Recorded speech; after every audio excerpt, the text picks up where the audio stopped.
The whole thing kicks off back in 1986 in West Germany, specifically in a hospital in the city of Dusseldorf. There was this Japanese surgeon, a real genius named Kenzo Tenma.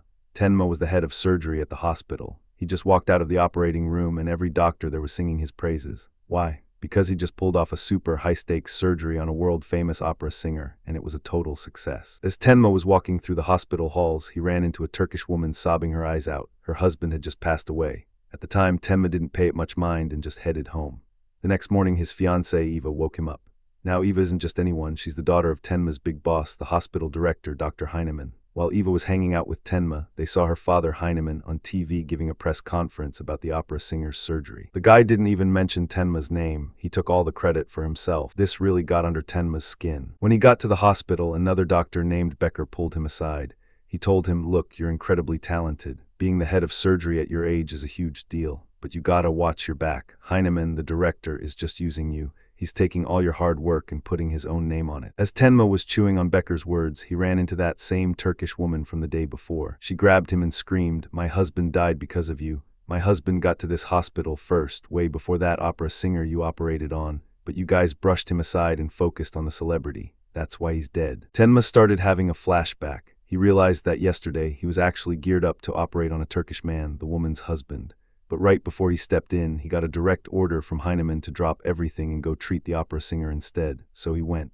Becker was the one who ended up operating on the Turkish man, but the surgery flopped and the guy died. Knowing all this, Tenma felt a massive weight of guilt. That night he went out with Eva and poured his heart out, telling her he felt like he was responsible for the Turkish man's death. Eva just shrugged it off and told him her father was right to prioritize the singer because not all lives are equal. Tenma was totally disgusted by her attitude. He dropped her off at her place and ran into Heinemann. Heinemann told him, "By the way, I heard you're working on some important research. Well, I've decided to shut it down. I don't want it distracting you from your surgeries. Oh, and I need you to ghostwrite a speech for me to give at the next seminar." Tenma said sure, but inside he was fuming. He was absolutely done with Heinemann and his daughter Eva. Right as Tenma was about to turn in for the night, the police discovered a gruesome scene.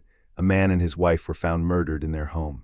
Their twin children, a boy and a girl, were the only survivors. The boy, Johan, had taken a bullet to the head, and the girl, Anna, was in a state of total shock. They rushed them to the hospital and called Tenma in ASAP. When Tenma arrived, he saw Anna first. She was traumatized and whispered one thing, "Kill him." Tenma had no idea what she meant. He moved on to Johan and got ready to pull the bullet out of the kid's head and save his life. But right before he started, his phone rang. It was Heinemann. "The mayor just had a stroke and he's being rushed to the hospital right now," Heinemann barked. "I want you to leave the surgery you're doing and go treat the mayor." Tenma hung up and thought to himself, "Johan got here before the mayor. I can't just ditch him. I'm the best surgeon here and I'm the only shot this kid has. If I go to the mayor, Johan dies just like that Turkish man. I'm not listening to Heinemann. I'm finishing my surgery." And he did exactly that. Tenma saved Johan's life. When he stepped out of the OR, he found out the mayor had died. The other doctors started blaming him for ignoring the director's orders. Tenma went home and started questioning everything. Was what he did right? What was Heinemann going to do to him? Back at the hospital, Becker told him, "Get ready for the fallout. I told you he was just using you." Becker was spot on. That night, Heinemann threw a party for the hospital staff and dropped the hammer. He announced that Tenma was being stripped of his title as head of surgery. A doctor named Boyer was taking his place. From that day on, Tenma was just a regular doctor. To make matters worse, Heinemann threatened that if Tenma tried to leave for another hospital, he'd blackball him by telling everyone he was a bad doctor. If that wasn't enough, Eva threw her engagement ring at him and called him an idiot. Tenma walked away, crushed. The next morning, he went to check on Johan and Anna. He sat by Johan's bed while the boy was still unconscious and vented all his frustrations. He told the boy everything Heinemann had done and said, "Heinemann and his goons, they deserve to die. But you please don't die. I put my whole career on the line for your surgery." After Tenma left, Johan's eyes slowly fluttered open. Tenma then went to see Anna, but she was still catatonic. Even when an investigator tried to question her about the murder, she didn't say a word. Meanwhile, Heinemann was in Johan's room. The place was packed with gifts from people all over who had heard about the twins' tragedy on the news. Heinemann told his assistant and Boyer, the new head of surgery, "We need to milk this for all it's worth to boost the hospital's image. Get Anna in here for a photo op with Johan. We'll send it to the media and claim we're the heroes who saved them." Boyer hesitated, but Tenma is the doctor in charge of Johan. He might not agree to move Anna yet. Heinemann snapped, "Who cares what Tenma thinks? Pull him off the case and handle it yourself." They went ahead with their sleazy plan, but the second Anna saw Johan, she had a complete meltdown. Tenma stormed into Boyer's office. "How could you put them together without my permission?" Boyer just smirked. Director Heinemann ordered it for the press. Besides, once Johan saw Anna, he woke up and his vitals improved. Now beat it, you're off this case. You've got nothing to do with Johan anymore. Tenma looked at him and said, you people have no mercy. That night, after all the hell he'd been through, Tenma went out to get drunk. At the same time, back at the hospital, the nurses found a horror scene. Heinemann's assistant and Dr. Boyer were found dead in their offices. Not just them. When Eva got home, she found her father, Heinemann, dead too. A little while later, the police showed up at Tenma's place with the news. He was blindsided. He rushed to the hospital, pushed through the swarm of reporters, and found out from the nurses that Johan and Anna had vanished. Nobody knew where they went. Tenma's head was spinning, disappeared. Where could they go, and why now? The next morning at Heinemann's funeral, two investigators approached Tenma. One was named Weissbach and the other was Lunge. Lunge started talking. The investigation and the shadow of the past. Weissbach and a detective named Lunge approached Tenma. Lunge, with that cold stare of his, said, look, you were at a bar when the murders went down, so I'm not bringing any charges against you. But I gotta ask, do you have any clue where Johan and Anna went? Their disappearance is beyond sketchy, and I got a gut feeling they're the key to cracking this whole case. Tenma kept it straight. I don't know anything about where they are. Lunge didn't let up. The 3 victims died after eating candy laced with nitric acid. You sure you don't know who gave it to them? Tenma shook his head again, no clue. Before Tenma walked away, he noticed something weird. Lunge was constantly twitching and moving his fingers like he was typing on an invisible keyboard. It turns out that's how Lunge processes and records data directly into his brain. A few days later, Tenma heard that the hospital board was holding a big meeting. He decided to show up. During the meeting, the board decided to reinstate Tenma as the head of surgery. Tenma felt like he was finally getting his life back, and he was right. The very next day, Eva came crawling back, telling him she wanted to try again. But Tenma had had enough. He rejected her flat out and walked away. He finally got his payback from her, too. Fast forward 9 years to 1995. Tenma was still the top surgeon at the hospital. Around that time, a string of murders targeting middle-aged couples was rocking Germany. Lunge was the one leading the hunt. At one of the crime scenes, he told his fellow inspector, these hits are targeting wealthy, childless couples. I don't know the why yet, but I'm certain it's a gang, not a lone wolf. These jobs are too clean, too professional for one person. Then he pulled out a photo. This guy is Adolf Junkers. He's a pro locksmith, and he's been spotted near 3 recent crime scenes. He's likely the one breaking into the houses for the gang. We need to haul him in for questioning. The police tried to track Junkers down, but that night, Junkers got into a brutal accident and ended up in critical condition. The attending doctor told Lunge, Junkers needs surgery now, and the best surgeon in the country is Dr. Tenma. We need to get him over here ASAP. Lunge agreed and sent for Tenma. When Tenma arrived, Lunge greeted him and reminded him who he was. As Tenma headed into the OR, Lunge thought to himself, I haven't forgotten the Heinemann case. Tenma was the only one who gained anything from those deaths, but I just couldn't find a shred of evidence. Tenma pulled off the surgery and it was a success.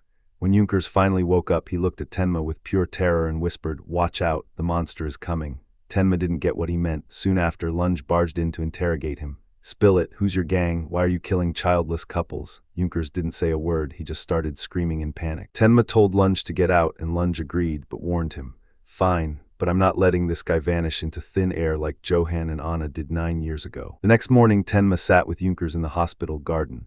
Try talking to me, Tenma said. I'll go first. 9 years ago, I operated on a boy named Johan. That surgery changed my life forever. Now you tell me what changed yours. Junkers finally broke. First, thanks for saving my life. I wasn't born a criminal. When I was a kid, I was obsessed with this one mechanical watch. I couldn't afford it, so I stole it. That's how I became a pro at picking locks. Tenma pushed for more about the murders, and Junkers started crying. My 2 partners, they were whacked. Tenma asked, the guy you called the monster yesterday, he's the one who killed them, right? Junkers just went silent. That night while Tenma was walking with Becker, he spotted that exact mechanical watch in a shop window. He bought it as a gift for Junkers, but when he got back to the hospital, it was a nightmare. The officer guarding Junkers' room was dead, poisoned by candy. Junkers was gone. Tenma went after him thinking, this is exactly like 9 years ago, the guard dead from poisoned candy. Junkers escaping just like Johan and Anna. Tenma tracked Junkers to an abandoned building. Junkers screamed, run, doctor, the monster is here. But Tenma didn't run. He saw someone standing in front of Junkers. Who are you? Tenma demanded. The figure spoke. I'm the boy you saved 9 years ago. I'm Johan. Junkers was trembling, pointing at Johan.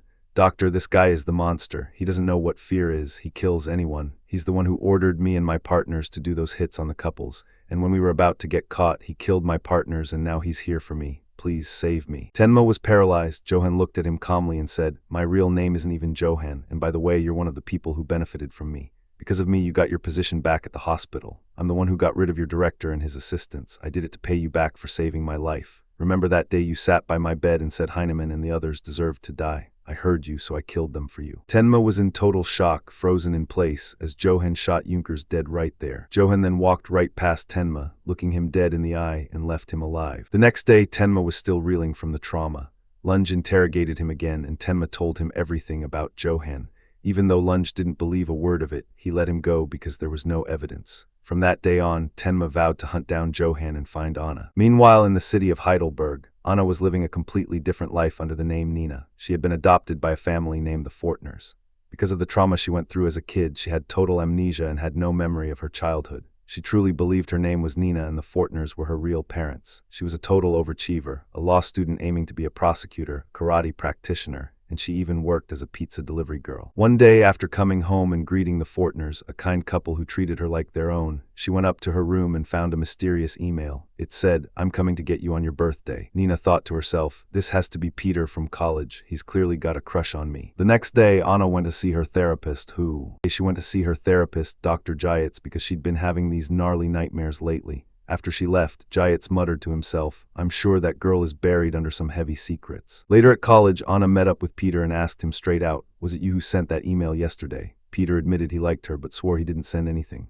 Anna was baffled. If not him, then who? In class, the professor started lecturing about a cold case where an entire family was wiped out. The second Anna heard it, she went into total shock. Peter had to take her out of the room.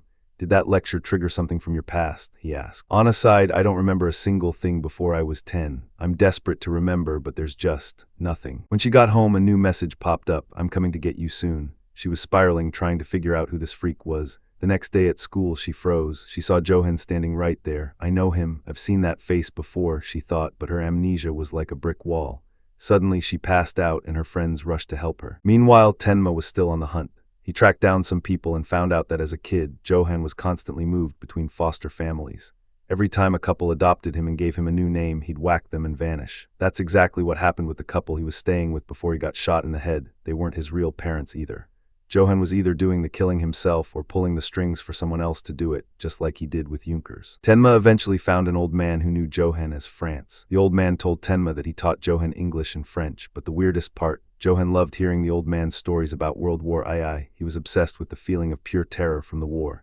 Tenma asked about his sister, and the old man said, "Last time I saw him, he told me she was in Heidelberg, and he was going to go get her once they both turned 20. Tenma hauled tail to Heidelberg that night. He went to a local newspaper and teamed up with an editor named Mora. He told Mora everything, and they spent a whole day digging through 9 years of archives. Finally, they found a clipping about a kidnapped child from the Fortner family. Tenma realized Johan must have lived with them before Anna. Mora then pointed out a birth certificate. Today is their 20th birthday. Tenma realized the clock was ticking.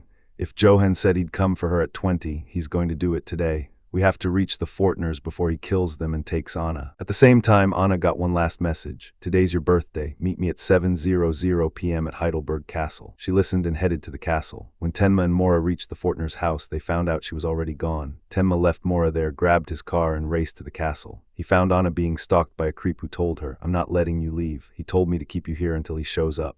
Tenma swooped in and saved her just in time. When they cornered the guy, he confessed, "I don't know who sent me. He just told me not to let the girl go." Tenma tied the guy up and took Anna away. She looked at him, totally lost, and asked, "I've lost my memory. Who are you?" Tenma told her the whole truth. As he spoke, Anna clutched her head. The memories were finally flooding back. They rushed back to the Fortners' house, but the place was pitch black. Inside, they found a bloodbath. The Fortners and Mora were all dead. Tenma broke down, checking for pulses, but it was too late. The phone lines were cut. Anna stood there, shivering in shock, and whispered, "I killed my brother. A long time ago, I shot him." Tenma looked at her with a heavy heart and said, "And I'm the one who saved his life." Suddenly, two cops, Messner and Muller, pulled up. "We got a call about what happened here. Come with us," they told Tenma. Tenma and Anna got in the back of the squad car, but as they drove, Tenma noticed they weren't heading toward the station. He thought, wait, the phone lines were cut. How did they get a call? Then he saw blood on Messner's coat. "These guys are dirty. They're working for Johan. We gotta move." Luckily, two other cops pulled them over for a routine check. Since they were all colleagues, they started chatting. Tenma used the opening. "I gotta get Anna out. She's feeling carsick." They stepped out of the car. Muller tried to play it cool. "Take care of her, Dr. Tenma." Tenma's eyes widened. "I told you my name was Tenma, but I never said I was a doctor. How did you know that?" Before they could react, Tenma grabbed Anna and jumped into the river to escape. By morning, they reached an abandoned shack. Tenma left her there to grab some food and fresh clothes. When he got back, Anna was still in a daze.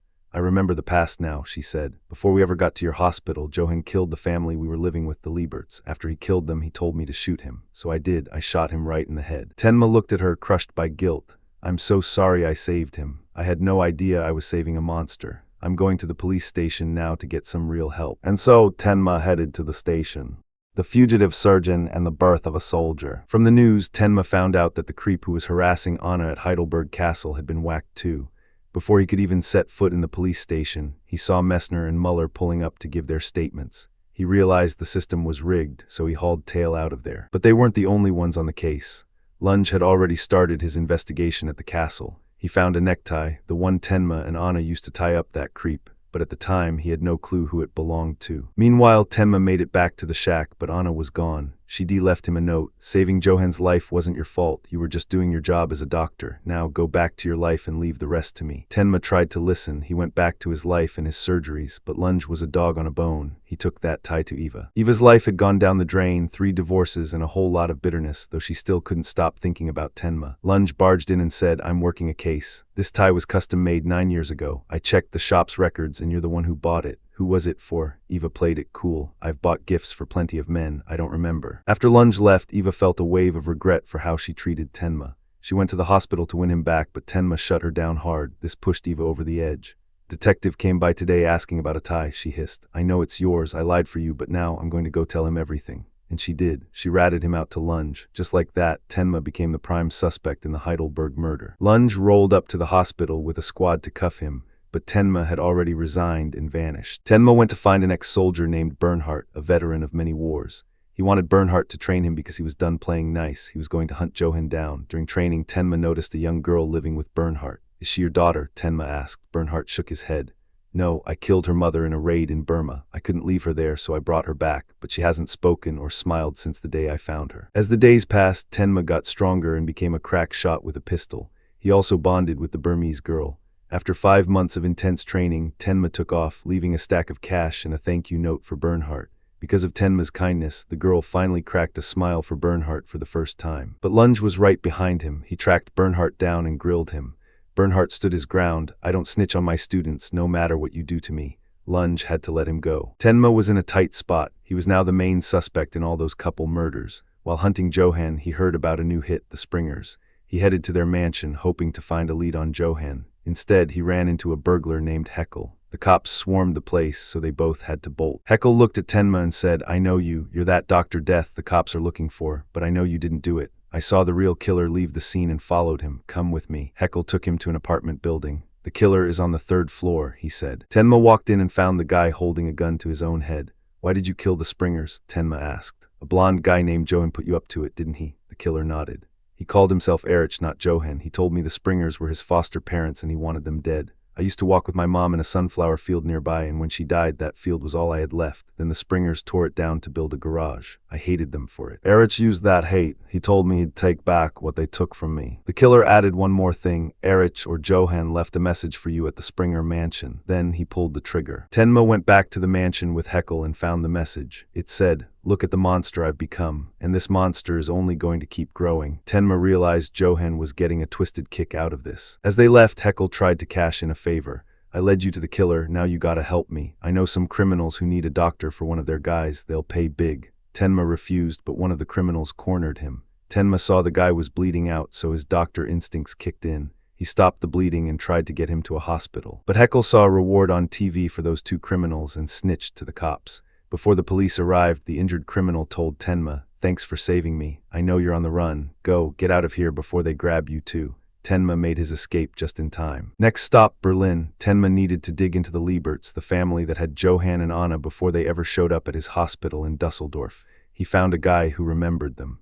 The Lieberts, yeah, they lived here about 10 years ago. It was The Secrets of Kinderheim 511 and The Road with Dieter. Back then, Berlin was still split between East and West. That part of the city was in East Germany, and because things were so rough there, the Lieberts bilaid and headed for Dusseldorf in the West. Tenma asked the guy, they adopted twins, right? Any idea where they got them from? The man pointed him toward a nearby orphanage, Kinderheim 511. Tenma headed over there and found the place totally abandoned. An old lady passing by stopped him and said, Kinderheim 511 was a house of horrors. If you want the real story, go find Hartmann. He's a former big shot at the Ministry of Health, lives on the next street. Tenma took her advice. Before he even knocked on Hartman's door, he found a kid outside who was hurt, so he patched him up. Then he went in and grilled Hartman about the orphanage. Hartman started talking. Kinderheim was where we dumped kids whose parents were criminals. Naturally, most of them were aggressive and messed up. Tenma pushed for more. Was there a boy named Johan and a girl named Anna? Hartman shook his head. Anna wasn't there, only Johan. He was involved in a massive incident that nobody dares to talk about, but I'll tell you. Before he could finish, the kid Tenma treated, an orphan named Dieter living with Hartman, walked in. During dinner, Tenma asked Dieter what he wanted most in the world. A soccer ball, the kid replied. Tenma promised to get him one. After leaving, he hit up a shop and bought the ball, but when he went back to give it to Dieter, he heard screaming. He burst in and found Hartman standing over Dieter. Hartman claimed the kid just fell off a chair, but Tenma wasn't buying it. He checked Dieter and saw a map of bruises, old and new. "You're sick," Tenma hissed. "No way a chair did this. You're abusing this kid and I'm taking him with me." Hartman tried to play tough. "Beat it or I'm calling the cops. I know you're that fugitive doctor everyone's looking for." Tenma didn't blink. He pulled his gun on Hartman, grabbed Dieter and walked out. He took him to a hospital for treatment and told the nurse he'd be back in 2 hours. While Dieter was being treated, Tenma tracked down the orphanage where Anna had been stayed. The matron there remembered her as a sweet girl. The Ministry of Health sent her brother, Johan, to Kinderheim 511 and brought her here, she said. Tenma asked why Kinderheim had such a nasty reputation. The matron's face went dark. It was a lab. 10 years ago, East German officials decided to run experiments on the orphans to turn them into cold-blooded, brainwashed soldiers. They tortured them and planted seeds of hate until only the strongest survived. It kept going until the incident.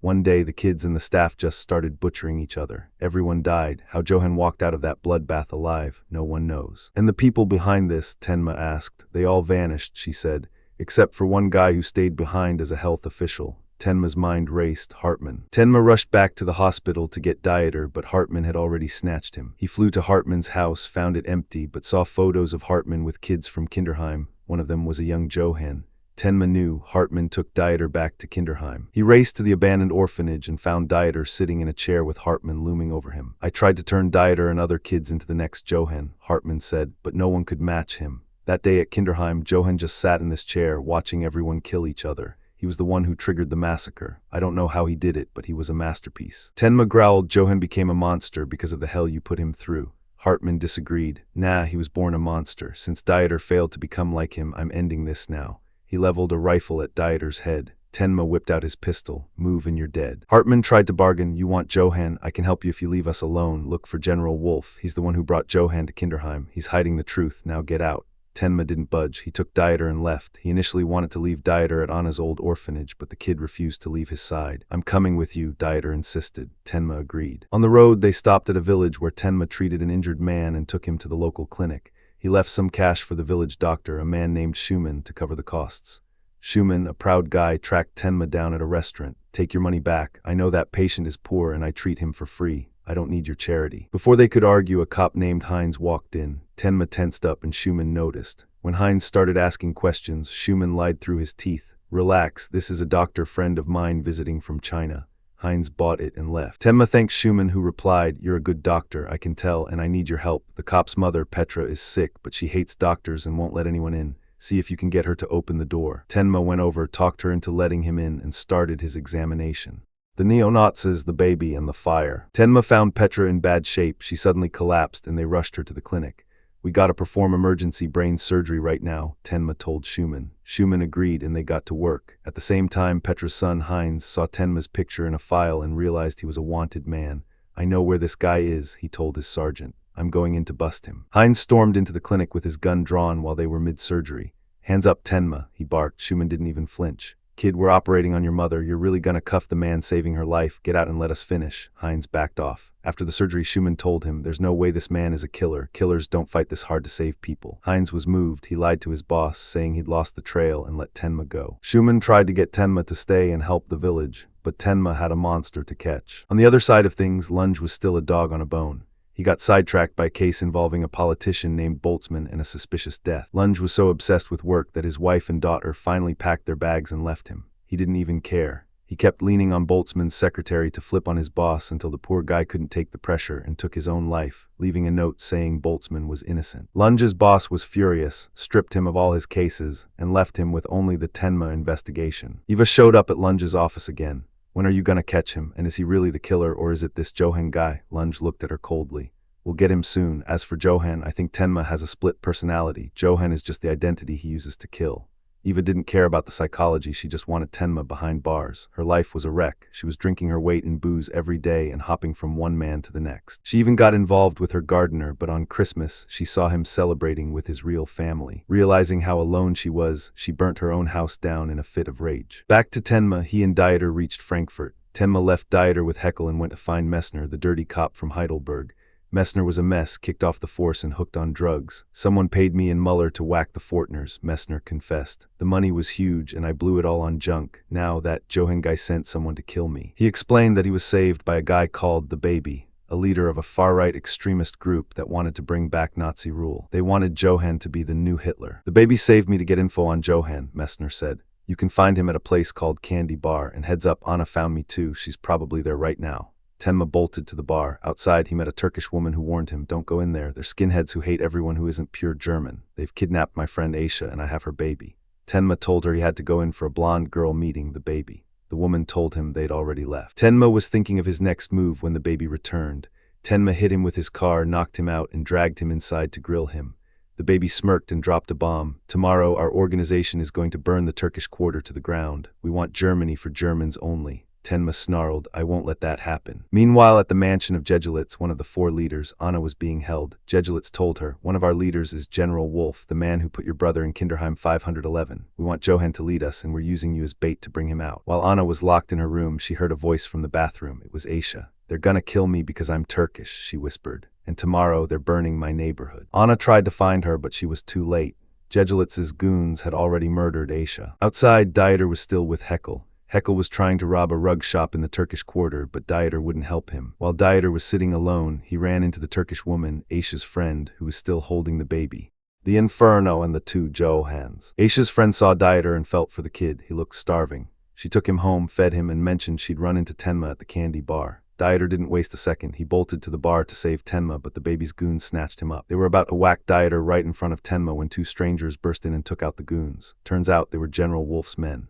They apologized to Tenma and told him the general, one of the big bosses, needed to see him. Tenma remembered the name from Hartmann and agreed to go. By morning, Anna found Aisha's body in the mansion. She covered her up, swearing revenge on Jegelitz and his crew. But when she went to find them, she found the whole place turned into a morgue. Everyone was already dead. On the wall, there was a message from Johan that made her freeze. She took off immediately. Meanwhile, Tenma was in the car with Wolf's men and Dieter. Dieter told him about the plan to burn the Turkish quarter. Tenma knew he couldn't be in 2 places at once. He told Dieter, jump out now, go warn the Turks, I've got a deal with Wolf. Tenma reached the mansion and met General Wolf. Wolf looked like a broken man. I was the one who found Johan and Anna on the border 12 years ago, he confessed. I thought Johan was the perfect project for our cause, so I sent him to Kinderheim 511 to harden him. But that kid, he's a demon. He killed my entire family, my friends, everyone. I don't care about the organization anymore, I just want him dead, he was just here. He killed Jegelitz and left a message on the wall, meet me at the Rommerg warehouse. Anna S. probably already there, go kill him for me. Tenma headed for the warehouse, but his gut was screaming. He knew Dieter couldn't handle the Turkish quarter alone. He pulled his gun on Wolf's driver and forced him to pull a U-turn. Tenma's instinct was spot on. Dieter had teamed up with Heckel, but they'd been captured by the extremists. Tenma hit the Turkish quarter and found Aisha's friend. He asked to see the community elders. At first, they were skeptical, but Tenma's sincerity won them over.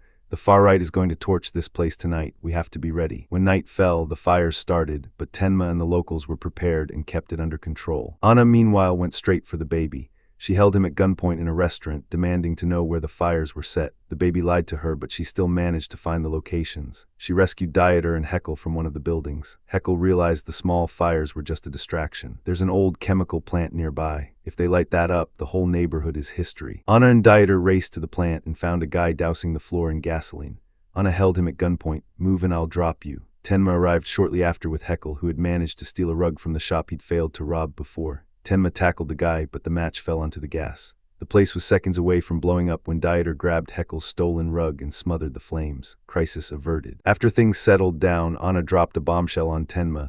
Johan isn't just one person, he's split. When you go to the warehouse, you'll see. The next morning, Tenma reached the Rommerg warehouse. He found Johan's message, help me. The monster inside me is about to explode. That's when it clicked for Tenma. Johan has a fractured personality. 2 souls in one body. While Tenma continued his hunt, the police grilled Anna about the fire. She covered for Tenma, saying she didn't know him. After she was released, she was met by Rosso, the restaurant owner she'd worked for. Rosso wasn't just a chef, he was a retired hitman. They sat down and Rosso fixed his coffee the usual way, 5 spoonfuls of sugar. "Why did you pick my place to work, Nina?" he asked. "Because I knew who you were," she replied. "I wanted you to train me, but the more I got to know you, the more I didn't want to drag you back into that life." Rosso shared his story. "I killed 99 people, but the 100th guy, he was drinking his coffee with 5 sugars just like me. In that moment, he felt human. I couldn't pull the trigger. I realized small things can change a person for the better. Maybe that'll happen for you too." Anna took his words to heart, said her goodbyes, and hopped on a train to follow the trail of the monster.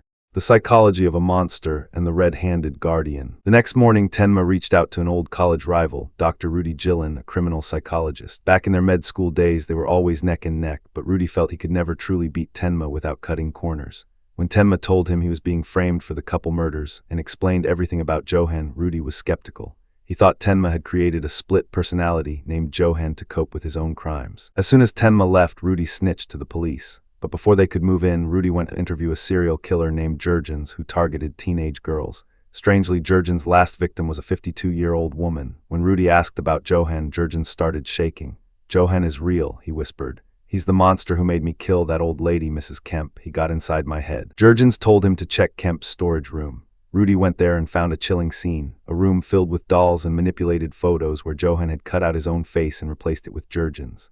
It was a psychological mirror of Jurgens' own traumatic childhood. Johan had studied Jurgens' past and used it to turn him into a puppet. Rudy found messages from Johan there, the same style as the ones Tenma described. He realized Tenma was telling the truth. Rudy met Tenma that night under police surveillance, but instead of trapping him, he helped him escape. "I'm sorry I doubted you," Rudy said. "Johan isn't just a killer, he's a mastermind who manipulates the darkness in people. And he's stopped killing foster families lately, either because he's grown up or because he's finally found a home he doesn't want to destroy yet. Now get on that bus and run." Tenma thanked him and vanished into the night. Tenma and Dieter ended up hitching a ride with an elderly British couple, the Joneses. During the trip, their car ran out of gas at sunset. Tenma managed to catch a ride to a station and returned with fuel, much to the surprise of Mr. Jones, who, as a retired detective, was naturally suspicious of everyone. The next day, the couple stopped at a police station and then visited a large estate. Tenma was sweating, thinking they were turning him in. But the truth was heartbreaking. Their son was in prison nearby for a murder he committed at that estate. They were just visiting him. Later, Mr. Jones told his wife, "I saw Tenma's face on a wanted poster back there. But after spending time with him, I know he's innocent. A killer wouldn't have come back with that gas can." Meanwhile, in Nice, France, Muller, the other dirty cop who helped Messner kill the Fortners, was living the high life with the money Johan gave him. He had a wife and a stepson and thought he'd escaped his past. He had a private investigator keeping tabs on things who told him Messner had been whacked. Muller started getting paranoid and confided in his bodyguard, Roberto. "We were just selling drugs on the side," Muller said. "Then Johan threatened to expose us unless we killed the Fortners. We had no choice." Roberto just nodded. "You did the right thing." The next day, Muller went to meet his investigator, only to find the man's cold body.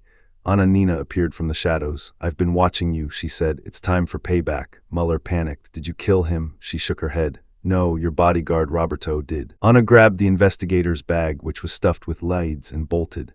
Muller, realizing Roberto was a snake working for Johan, tried to flee in his car, but Anna was already in the backseat with a gun to his head. "Drive," she commanded. They drove until they reached a secluded cliff. The hunter and the hound, the mirror of evil. Anna couldn't pull the trigger. Looking at Muller's desperate face, she saw a man who, despite his dirty past, actually had something to lose now. She let him go and dug into the investigator's bag. She found a file labeled, "Who is Roberto?" But before they could make sense of it, the phone rang. It was Roberto.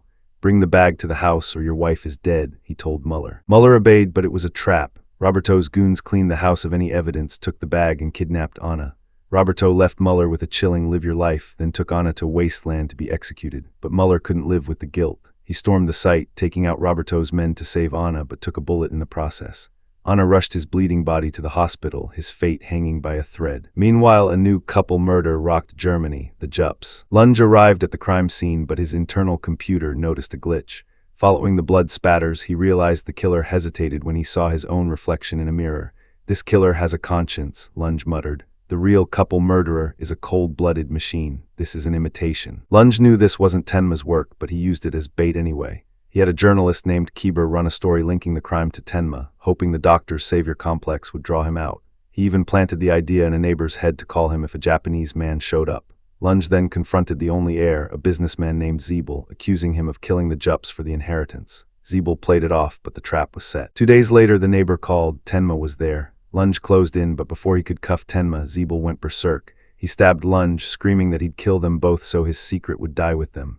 In the chaos, Tenma escaped, but not before seeing Lunge shoot Zeeble in the leg. Lunge tried to pursue but collapsed from his wound. Tenma, being Tenma, couldn't leave a man to die, even his pursuer. He dragged Lunge to an abandoned warehouse, patched him up, and called an ambulance. Lunge, even while semi-conscious, growled, "Confess, Tenma. Admit you are Johan." Tenma just looked at him with pity. "I won't admit to things I didn't do." He left Lunge for the medics, but Lunge's obsession only grew darker. Then there's Eva, spiraling into the abyss. After a night of heavy drinking and a stint in jail, Eva realized her bag was gone. She was broke and desperate until Roberto, acting like a complete stranger, returned it to her. He followed her to her hotel room and dropped the act. He struck her, demanding the photos she'd removed from her old album. "Those were pictures of Johan as a kid in the hospital," Roberto hissed. "Give them to me and I'll tell you where Tenma is." Eva, driven by a toxic mix of love and hate, struck a deal.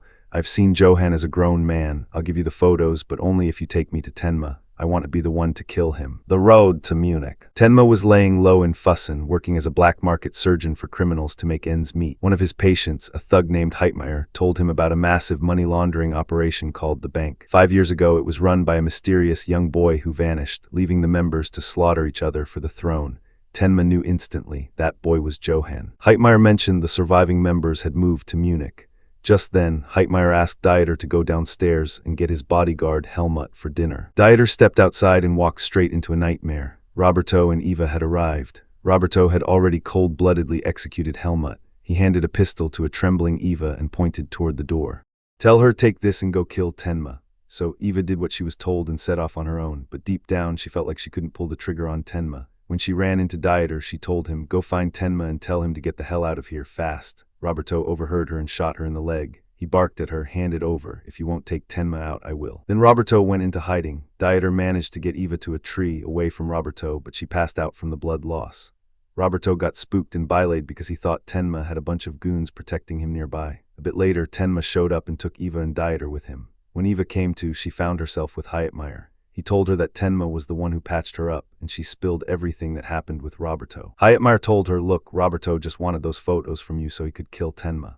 Since he didn't know the layout of this place or anything about us, he assumed we had heavy security. He used you as bait to either get you to do the dirty work or to make you give up our secrets. When you went rogue and didn't kill Tenma, he got cold feet and ran." Eva asked Heitmeyer where Tenma even was, and he told her Tenma headed to Munich to track down the board members of the bank. Anyway, away from Eva, there was this college kid in Munich named Karl. He was working for a rich guy named Hans Schuld. Karl's job was to read books to Schuld every Tuesday because Schuld is blind. One day at school, Karl met a girl named Lot. She introduced herself and told him she also worked for Schuld and had seen Karl there the day before. Lot started gossiping about Schuld. She said, "The guy is loaded. Every day a student from a different department comes to read to him just like you. But there's something sketchy. Every night at 2:00 a.m. he sneaks out with his bodyguard and nobody knows where they go." Karl said, "Now you've got me curious. I want to know what he's up to at 2:00 a.m.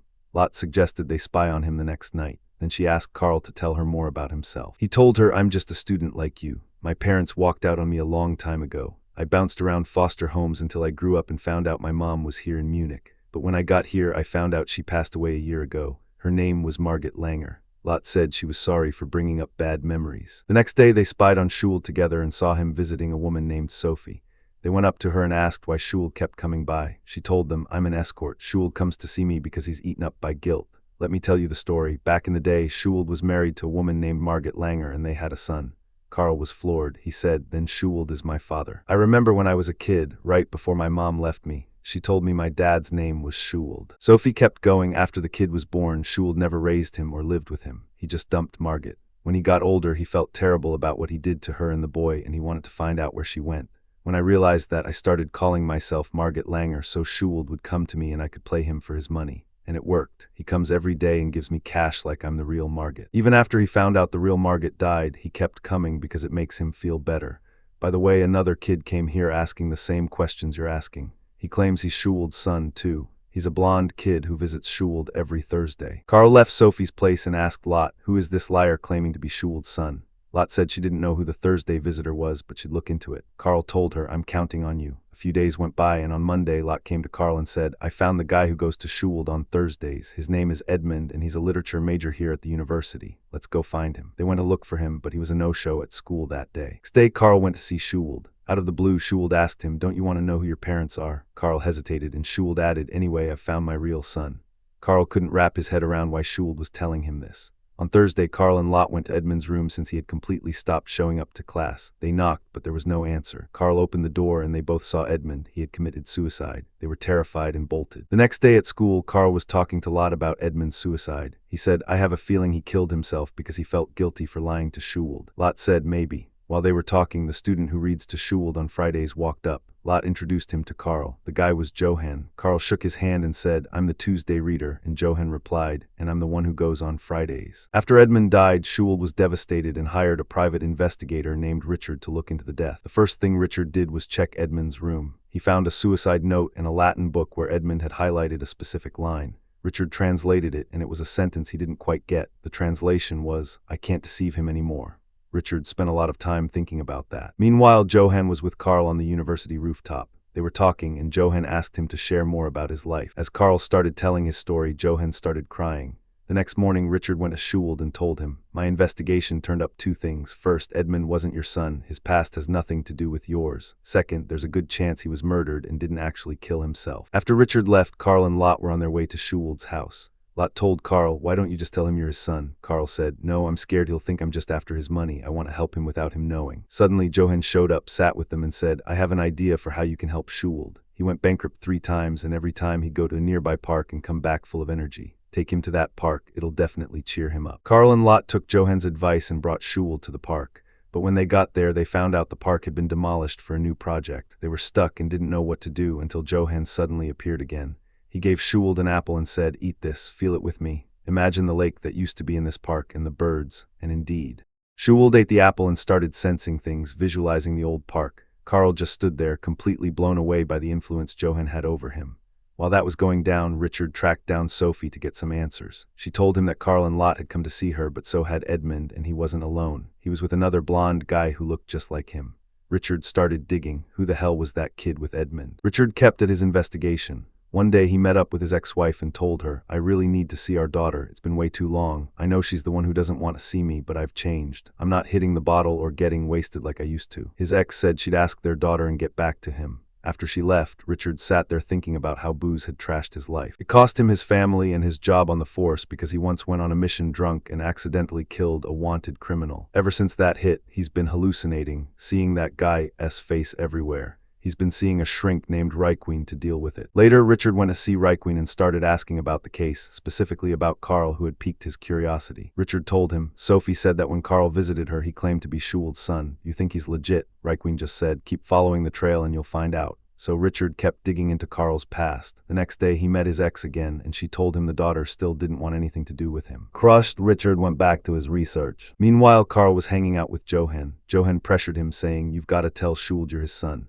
Carl replied, I can't. I'm actually quitting that job and going to live with a foster family. But I do have proof. My mom gave me a rabbit's foot years ago that Schuld had given her. If he saw it, he'd know for sure. Johan said, give it to me. Carl handed it over. The next day, Schuld called Carl and said, I heard you're quitting. I want you to grab a book and read to me one last time. Carl did it, but he started breaking down in tears while reading. Suddenly, Schuld stopped him and said, I was testing you. I know you're my son. Johan came to see me, gave me the rabbit's foot, and told me everything. After their talk, Schuld hugged Carl and then told Richard to drop the investigation into Edmund's death. Richard backed off the case as requested and started clearing out his old, cold cases.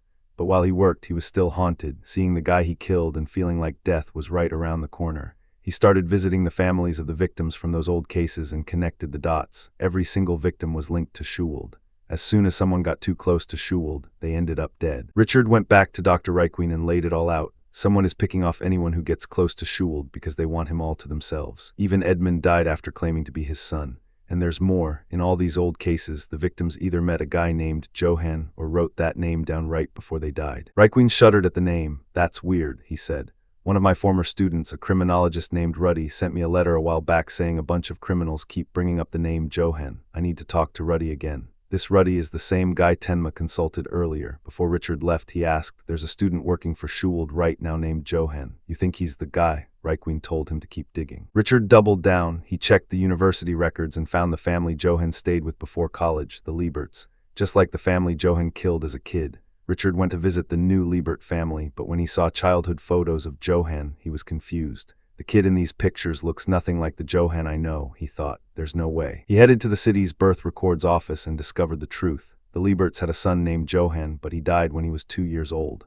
When the current Johan found out, he manipulated the Lieberts into adopting him and took the dead kid's identity. Then he burned down the records office to erase the proof that the original Johan had died. His plan worked perfectly. After the fire, the city asked residents to submit new birth certificates. Johan just filed a new one, officially becoming Johan Liebert with a clean paper trail. Richard reported this to Raikkonen, who said, "This Johan guy is hiding something huge. Ruddy was just here and I gave him a photo of Johan to show to some criminals." At that moment, Ruddy was talking to Jurgens, the criminal he'd interviewed before. As soon as Jurgens saw the photo, he grabbed a pen from Ruddy and started shading in Johan's hair.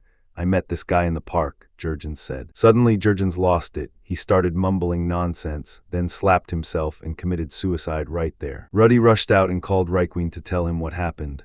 Raikkonen tried to call Richard, but Richard didn't pick up. That's because Johan had just walked up to him and said, "We need to talk." They walked out into the street and ended up on a rooftop. There, Johan told Richard, "I'm currently studying children's rights law. You know that criminal you killed while you were wasted? He was just a 17-year-old kid named Stefan. Stefan had a rough life. He grew up in the Kinderheim 511 orphanage, which is why he turned to crime." Richard snapped, "Why the hell are you telling me this?" Johan looked him in the eye and said, "Because I know for a fact that when you killed him, you weren't drunk at all. You started drinking after the fact. You killed that kid simply because you were pissed off at his crimes. How are you going to face your daughter as a murderer? How are you going to tell her you've changed when you're lying to everyone and saying?"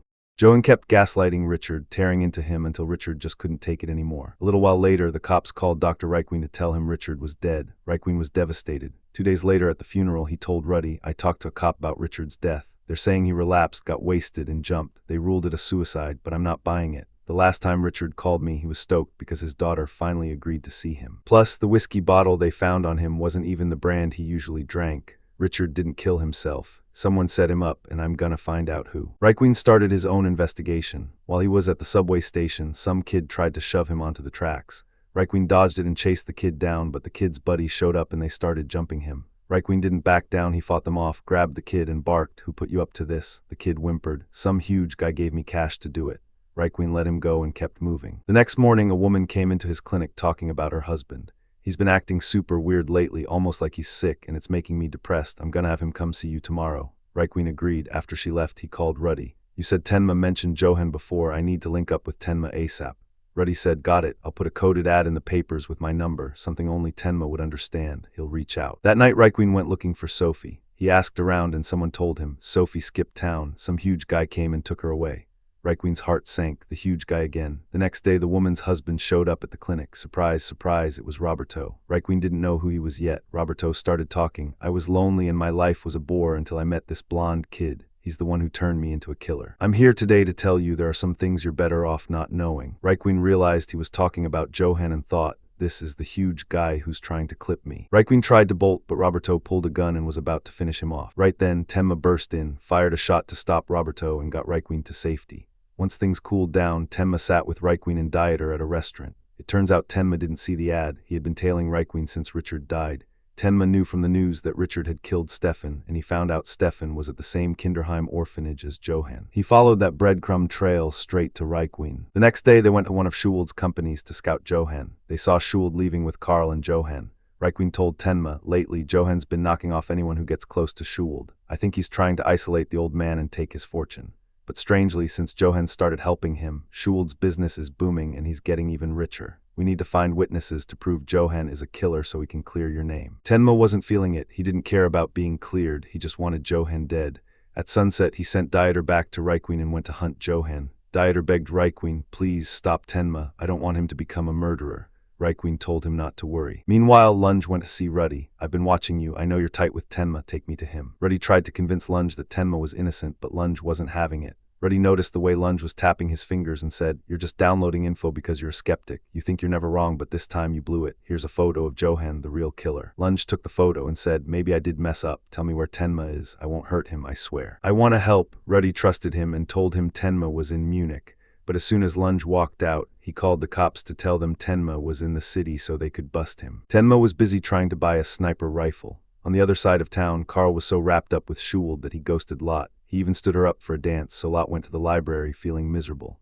She ran into Anna Nina, who was researching every murder in Munich to find Johan. They hit it off and Lot took her to the dance that night. A guy named Konstantin tried to force Lot to dance, saying, "Carl paid me to dance with you so you wouldn't be lonely. Let's go." Lot pushed him away and she and Anna left. Lot cried to Anna, "I love Carl, but ever since he found out Schuld is his dad, he doesn't give a damn about me." Anna comforted her, and the next morning they said their goodbyes. Lot couldn't help but think how much Anna looked exactly like Johan. Tenma finally got his sniper rifle and started practicing, but he was feeling sick and run down. He tracked Johan to a forest and decided to take the shot there. While waiting, he found an old man who had collapsed. Tenma treated him and the old man thanked him. "This forest is weird," the old man said. "Birds used to land on my shoulders all the time. Then I joined the force and got an order to kill a man right here. I did it. Since then, no bird has come near me for 60 years. It's like they're mad at me for being a killer." The old man looked at Tenma's arm and saw a bird sitting there. He warned him, "Don't end up like me. Don't let the birds fly away for good."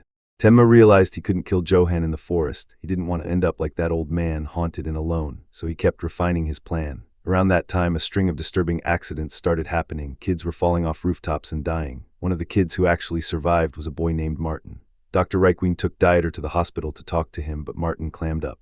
While Reichwein was outside talking to Martin's mom, Dieter slipped into the room. Martin started acting super weird. He dragged Dieter out of the hospital and said, "Come with me, don't be scared, I'm one of the chosen." Even though Dieter was totally confused, he followed him. Martin was acting erratic. He'd crossed busy streets without looking and even shoved a guy to the ground, laughing about it. He told Dieter, "I'll tell you what happened. I fell off a roof because of a game, but I didn't die because I landed on an awning. See, we play this game where we stand on the edge of a roof and walk with our eyes closed. If you fall and die, you lose. If you survive, you're a chosen one. Come on, I'll show you." Dieter went up to the roof with him and asked who taught them this insane game. Martin said, "The friend of children taught us." Standing on the ledge, Martin told Dieter to start, but Dieter refused. "I'm not ready to die. There's too much I want to do and people I want to help like Tenma." Just then, a gust of wind almost knocked Martin off, but Dieter caught him. Martin broke down, saying, "I'm weak. I'm nothing like Johan. Johan plays a much bigger game of death. He told us a Japanese guy is gonna kill him soon." Dieter's heart sank. The friend of children is Johan and the Japanese guy is Tenma. Dieter rushed back to tell Reichwein everything. Meanwhile, Johan was hanging out with another survivor of the rooftop game. The kid complained that his mom wouldn't let him do anything anymore and that he really wanted a new picture book. Johan promised to bring him one next time. Later, Johan met with Schuld and the director of the Munich library, Mr. German. Schuld was donating a bunch of rare books, so he sent Carl and Johan to the library to handle the details for a big ceremony in his honor. While looking at the books, Johan picked up a specific picture book. The second he opened it, he lost his mind. He started screaming and crying until he passed out. The library staff rushed him to the hospital. Tenma, who had been scouting the library, decided that the ceremony would be the perfect place to take Johan out. When Johan got out of the hospital, Lot found out from a library employee about his breakdown and was totally weirded out. Around that time, Johan got a message from Sophie and went to see her. Sophie thought she was in control. She'd been using Johan's plan to get close to Schuld for years. Johan had actually killed the real Margit Langer, Carl's mom, and had Sophie impersonate her to scam Schuld. He also brought in Edmund to play the fake son role. But when the real son, Carl, showed up, Johan just cleaned house, killing Edmund and Richard. Sophie asked, "So when do we get the rest of Schuld's cash?" Johan just looked at her blankly. "I used to think I'd seen the darkest parts of humanity, but every day I find new shadows. I don't care about Schuld anymore." Sophie pulled a gun. "Don't change the subject. Roberto is behind that door and I'm not letting you leave without the money." Johan just sighed. "It's no use, he's already gone." Sophie didn't get it until Roberto stepped out, and instead of protecting her or killing Johan, he shot her dead on the spot. Johan vanished. Tenma started digging into Sophie's death and met a 17-year-old girl who was the first to see the body. She was an unlicensed doctor, a Vietnamese immigrant who learned medicine from her father before he was murdered by racists. She was running a secret clinic for other immigrants. Tenma helped her treat a gunshot victim and asked about Sophie. She told him, "I saw the body. It wasn't about hate or robbery. She was killed in cold blood." Tenma knew it was Johan's handiwork. He told the girl, "You're a good doctor. Get your license and get out of the shadows." Meanwhile, Inspector Lunge arrived in Munich and started interrogating Tenma's Japanese acquaintances. One of them mentioned that Tenma wasn't close with his family. He hadn't been back to Japan once since moving to Germany.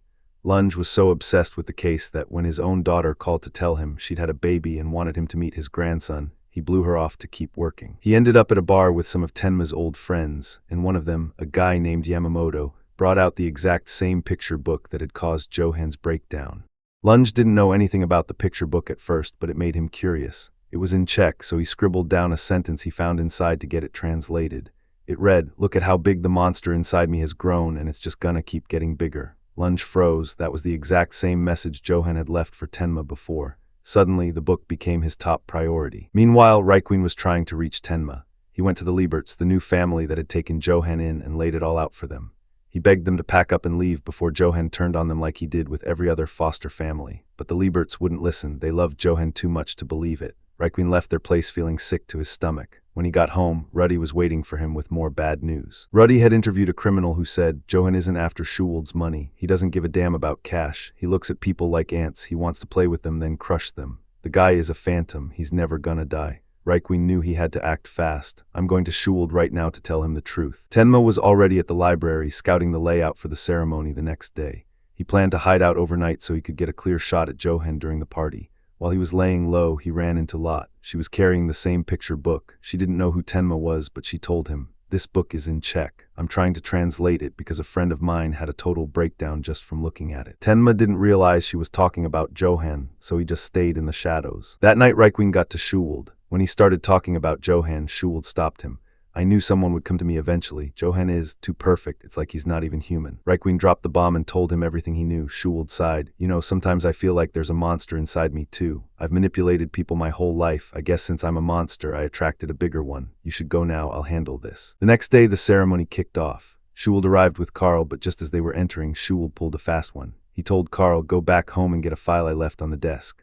Carl did as he was told, leaving Schuwald to enter the party alone. Johan was there, and Tenma finally had him in his crosshairs. Back at his place, Requiem realized Tenma would likely be at the library to finish Johan off, so he scrambled to get there. Dieter followed right behind him. Lunge was also on his way, thinking, "I don't believe in a ghost named Johan, but if I were Tenma, I'd go to this party to kill Schuwald to prove Johan exists.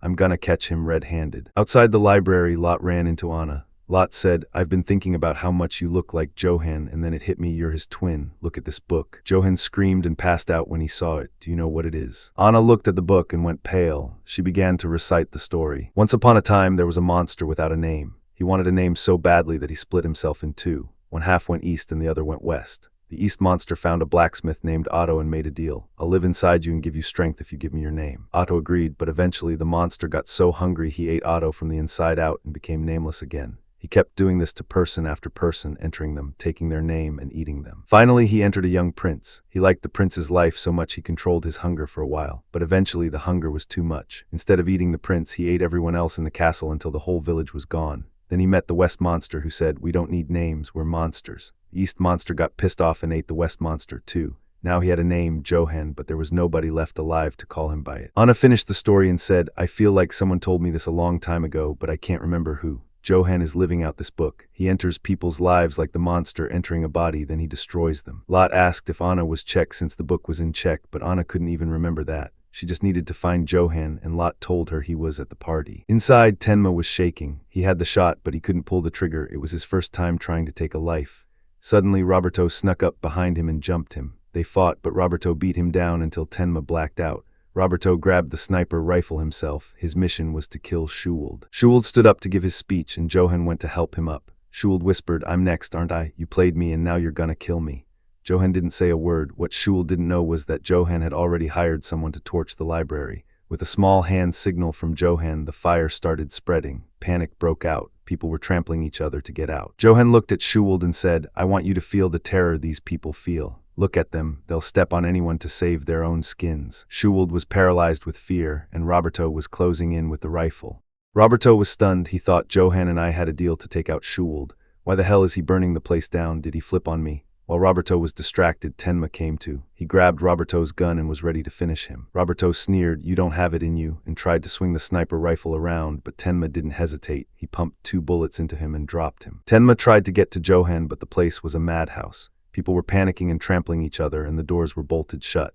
Meanwhile, Schuwald was just sitting there waiting for the end. He looked at Johan and asked, "Who are you? What do you want from me?" Johan replied, "At first, I just wanted your money and your legacy, but I changed my mind. I decided to play with you like I do with everyone else." Johan grabbed Schuwald's head and whispered, "I was born in a town where everyone is dead. I spent my life walking with my other half, my twin sister. We had no home, no family, and not even names to call our own. While the library was going up in flames, Carl went home to get that file. He found it, and it was a deep-dive investigation into his mother, Margit Langer. Schuld had left it for him on purpose. Carl learned his mother's real name was Helenka. She had come from Czechoslovakia to Germany and worked as an escort until she met Schuld and had Carl. When Carl was a kid, she told him, "Your father left because of my work, and now I have to leave you so you don't get hurt. Take this money and find a foster family." She kept working as an escort until 3 years before she died. During those last 3 years, she lived with an 18-year-old boy that nobody could identify. 6 months before she passed, she left a note saying she had a friend back in Czechoslovakia who couldn't make it to Germany because she was caught at the border. That friend had twins, and the 18-year-old boy living with Margit looked exactly like her. Carl broke down in tears as the truth about his mother's sacrifice hit him. Back at the library, Anna, Reikwin, and Dieter arrived but couldn't get inside. Tenma managed to shoot out a lock on one of the doors, helping the crowd escape before heading back for Johan. He found him still standing over Schuld. The second Johan saw Tenma, he moved toward him and pointed at his own forehead, daring Tenma to take the shot. But before Tenma could fire, Anna burst in. "Don't do it, I'm the one who has to kill him." She fired her gun, but in the chaos, the stage started collapsing on her and Schuld. Tenma lunged forward and saved them both. After they were rushed to the hospital, Lunge showed up to investigate. Witnesses told him an Asian man had saved them from the fire. Lunge thought that's gotta be Tenma. He ran into Carl, who begged him, "Find Johan. He was with my father during the fire, and now he's vanished into thin air." Hearing the name, Johan finally made Lunge a believer. The guy actually existed. Lunge tried to talk to Schuld, but the old man was catatonic. The next day, Lunge went to find Anna, but she had already checked out and headed to Dr. Reikwin S. She told the doctor she was sure her bullet didn't hit Johan. Reikwin told her to stay with them and get some rest. Finally, Schuld spoke. He told Carl, "The 3 frogs." Carl was lost, but Schuld continued, "Johan is pure evil. When he touched my head, I felt hell staring back at me through his eyes. Listen, I need you to get a message to Tenma, the man who saved me. Tell him I'll get the message to him through my son. Go to the Dresden train station and meet him." 2 days later, Ruddy visited Reikwin and tried to get information out of Anna. She struggled to remember her past, mentioning a town from a fairy tale and the 3 frogs, but it was all blurry. That night after Ruddy left, the memories flooded back. She left a note and slipped out. Dieter caught her and insisted on going along. "I want to find Tenma too," he said. Carl made it to Dresden and waited until Tenma appeared. Tenma was cautious. "Sorry I'm late, had to make sure I wasn't being followed." Carl delivered the message. "My father said, Ridic Bridge and the 3 frogs." Tenma didn't get it at first, but Carl explained, "The twins' mother is in Prague in the Czech Republic. She was my mother's best friend back in the day, but she got busted at the border. I found all of this in my father's files." Tenma immediately hopped on the first train to Prague. On the train, he met an independent journalist named Grimmer. Grimmer seemed like a nice, almost naive guy who cared deeply about kids and was investigating orphanages like Kinderheim 511. While they were talking, a border patrol officer came by. Tenma's passport was a fake, and the officer clocked it. After the officer left, Grimmer whispered, "He knows your papers are bogus. He's coming back with backup to bust you. Get out of here, fast." Grimmer helped stall the cops while Tenma jumped off the moving train. Later, Grimmer caught up with him on the ground. "Don't sweat it, the cops are gone. I'll show you the way to the Czech border." Tenma asked why he was helping a fugitive. Grimmer smiled. "I know who you are, Dr. Tenma. I've read all about the cases. I know you're innocent. I wish I'd known a doctor like you sooner. Maybe you could have saved my son. He died because no doctor could help him." Tenma looked down. "I'm not the hero you think I am. A few days ago, I shot a man named Roberto. I don't even know if he's alive or dead." Grimmer didn't judge him. "Don't beat yourself up. I've got my own secrets. I used to be a spy. You were in charge of the brainwashing experiments on the kids at Kinderheim. You tried to wipe their personalities and turn them into monsters. So tell me, did it work or did you fail?" Grimmer pressed. Petrov lost his cool and swung his cane at Grimmer, barking at him to get lost, but Grimmer wouldn't budge. He followed him, saying, "Why'd you bail on Kinderheim? There was a massacre there, kids and staff slaughtering each other. Where were you, and where are the files? I bet you've got them stashed somewhere secret." Petrov stayed tight-lipped, and soon 2 kids showed up and led him away. The next morning, 2 goons burst into Grimmer's room to take him out, but Grimmer managed to slip away. He went straight to Petrov's place and confronted him again. This time, Petrov broke. "I was a high-ranking official at Kinderheim. I brought these orphans here to help them.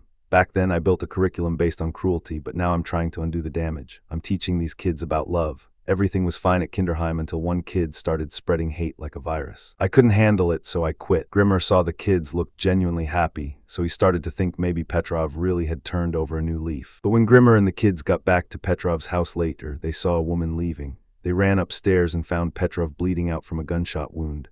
"A woman shot me," Petrov wheezed. "I'm a goner. After I'm dead, go to my safe deposit box. You'll find the Kinderheim files and a tape of the kid who started the chaos. Here's the key." Then he breathed his last. The next day, the cops swarmed the place. Grimmer was hauled into the station to talk to an inspector named Zeman. Zeman told him that Petrov used to be a big shot in the Czechoslovakian secret police, a shadowy group that did all kinds of illegal dirt, like arming terrorists. Zeman tried to grill Grimmer for info, but Grimmer played dumb and was let go. Grimmer went back to the kids and found out they were being split up. He gave the key to a boy named Antoni and told him, "Hold on to this, I'll be back for it soon." Grimmer hopped in a cab, but the driver picked up a hitchhiker, and the two of them kidnapped Grimmer. They took him to a deserted spot and demanded the key. Zeman showed up, playing the good cop at first, saying he was there to save him, but Grimmer didn't fall for it. He realized Zeman was in on it. Zeman dropped the act. "We're secret police. We want that key for the tape Petrov made. We need to know more about that monster kid." Grimmer kept playing dumb, so they started torturing him. Grimmer took the beating in silence until a mysterious woman broke in and gunned down one of the thugs. Grimmer passed out from the pain. When he came to, Zeman and the other two guys were dead. One was shot, but the other two had no bullet holes. Grimmer was confused. Did I do this? He knew that in high-stress situations, a second personality sometimes took over, a violent version of himself that saved his life. With Zeman dead, a rookie detective named Suk took over. Suk was green. He couldn't even handle the sight of the bodies and had to walk away from the crime scene. He went to a bar to clear his head and met a girl who looked exactly like Anna. He asked for her name, but she said, "I don't know who I am. All I know is Bridge and the Three Frogs." She left, but Suk couldn't stop thinking about her. He went back to the bar the next night and they talked about Zeman's murder. Suk wanted to see her again, so he went looking for Bridge. When he got there, he found a small inn called the Three Frogs. It turns out that wasn't a code, it was a location. Tenma was there too, but since they didn't know each other, they just passed by like strangers. Suk kept digging and found out Zeman's last contact was Grimmer. He started tailing him but lost the trail. A veteran detective named Patera warned him, "Don't get too deep into this. Zeman was tied to the secret police. If they catch you snooping, you're dead. By the way, I heard you've been seeing a girl at a bar." "Which one?" Suk told him. That night, Patera went to the bar and met the girl. She gave him a bag of candy, which he took back to the station. The next day, while Suk was cleaning out Zeman's desk, he found a key to Zeman's private archives. He opened it and found a file proving Patera was also a secret police mole. Suk rushed to tell his boss, not realizing his boss was in on the conspiracy too. That night, the boss and Patera sat down to plan how to get rid of Suk. While they talked, they snacked on the candy the girl had given Patera. A few minutes later, they were both dead. The candy was poisoned. Next morning, the press was all over the story. Suk ignored them and went to the orphanage to find Antoni. The kid told him Grimmer was coming for the key soon. Suk waited and watched as Grimmer showed up and played soccer with the kids. When they finally sat down, Suk asked, "Did you kill Inspector Zeman?" Grimmer replied, "I've never even held a gun. To be honest, I don't even know if I killed those other two guys. My mind is a blank." Suk looked at Grimmer's hands and saw the torture scars. He followed his gut and said, "I believe you're innocent."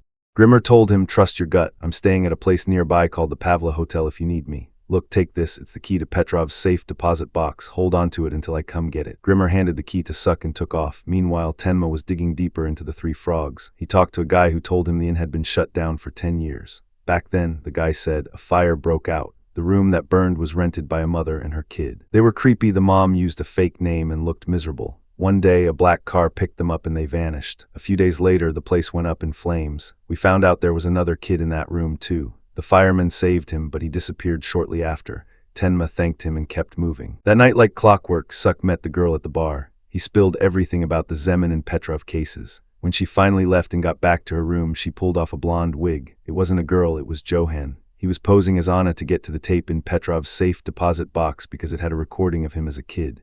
Johan was the one who clipped Petrov and the one who took out Zeman to help Grimmer. Now he was playing Suk to find that tape before the regular cops or the secret police could get their hands on it. The next day, a new police chief took over. He didn't trust Suk at all and put tails on him.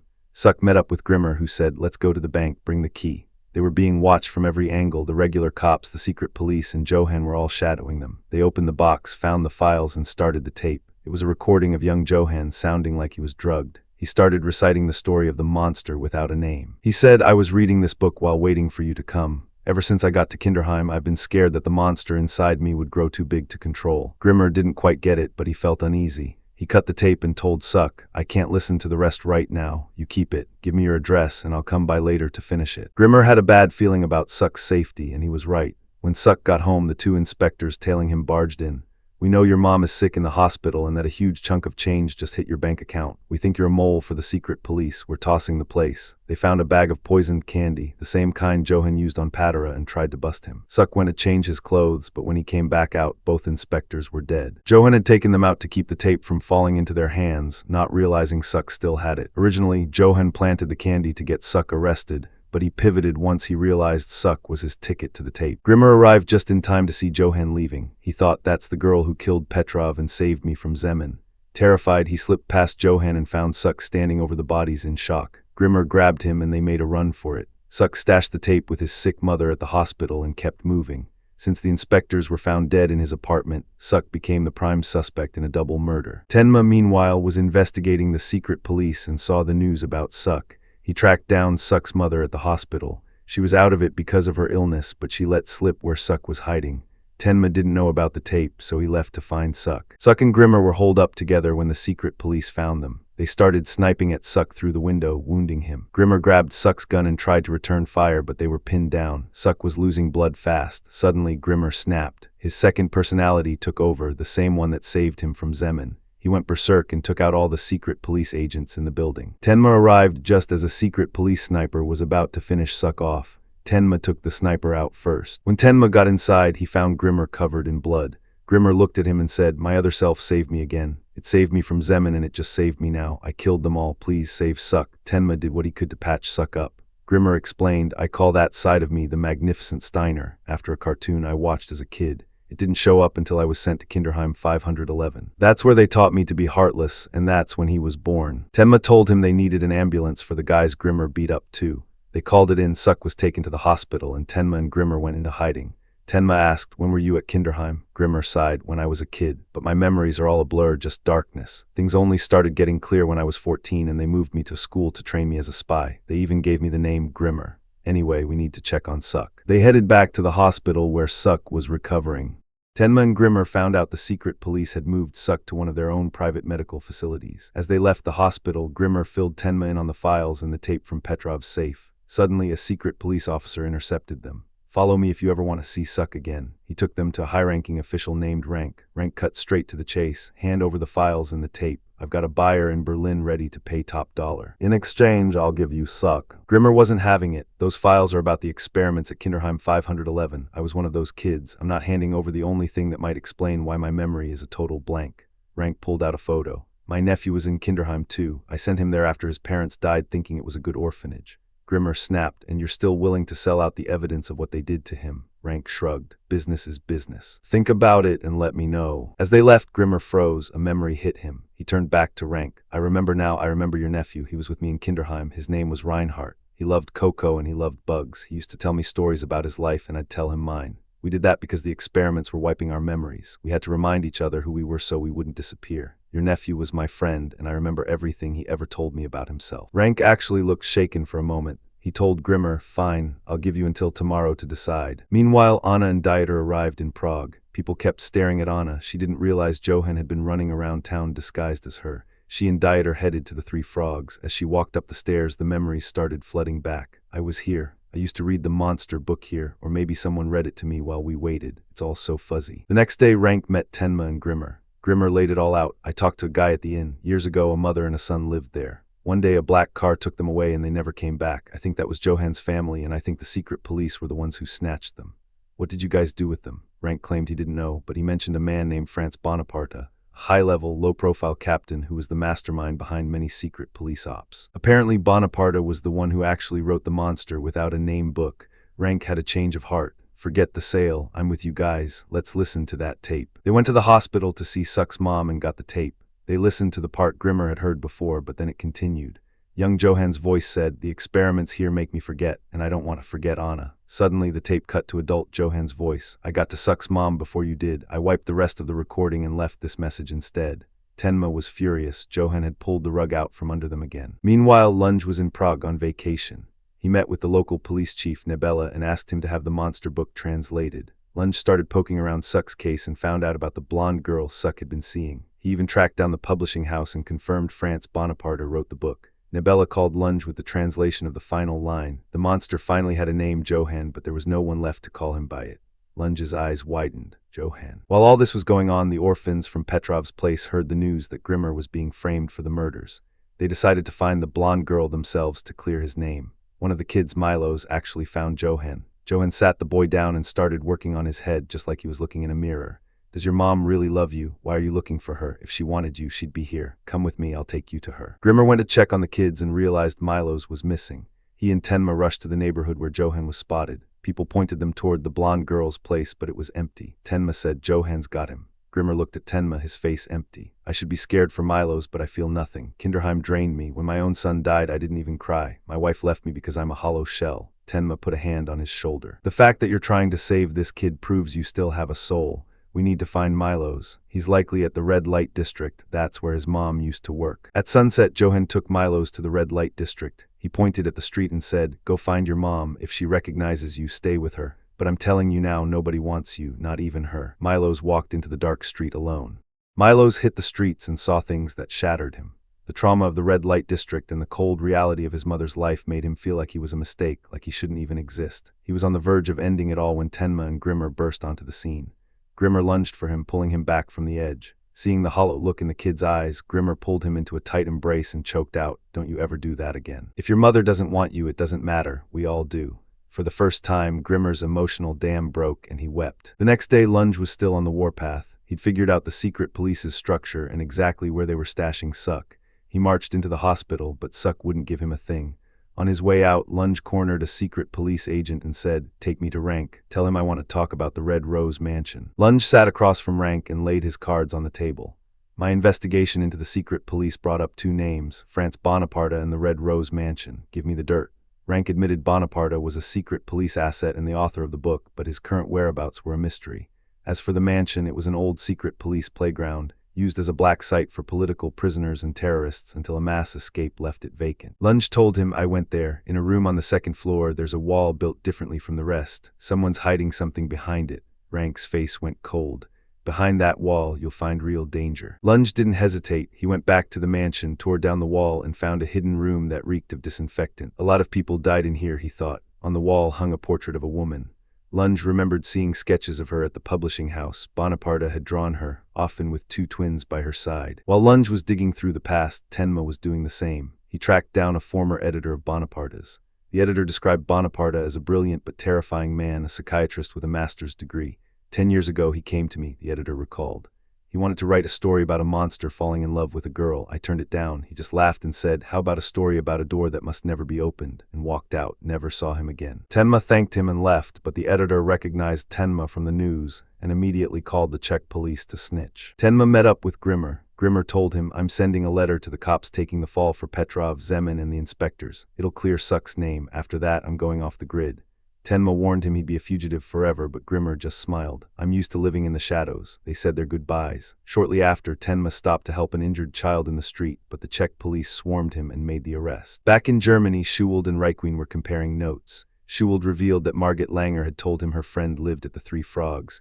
"When Margit went missing for a while, I went there to find her. Her friend had twins, a boy and a girl. They stood there watching us the whole time. I'm positive those kids were Johan and Anna. We have to find their mother." When Reichwein got back to his clinic, he heard the news. Tenma was in custody. The news sent shockwaves through everyone Tenma had ever helped. His former patients and even Suck, who had just been cleared thanks to Grimmer's letter, wanted to help. 2 officers told Suck, "You're a free man." Grimmer took the heat for everything. Suck was floored by Grimmer's sacrifice. Lunge went back to the Red Rose Mansion and pulled down the portrait.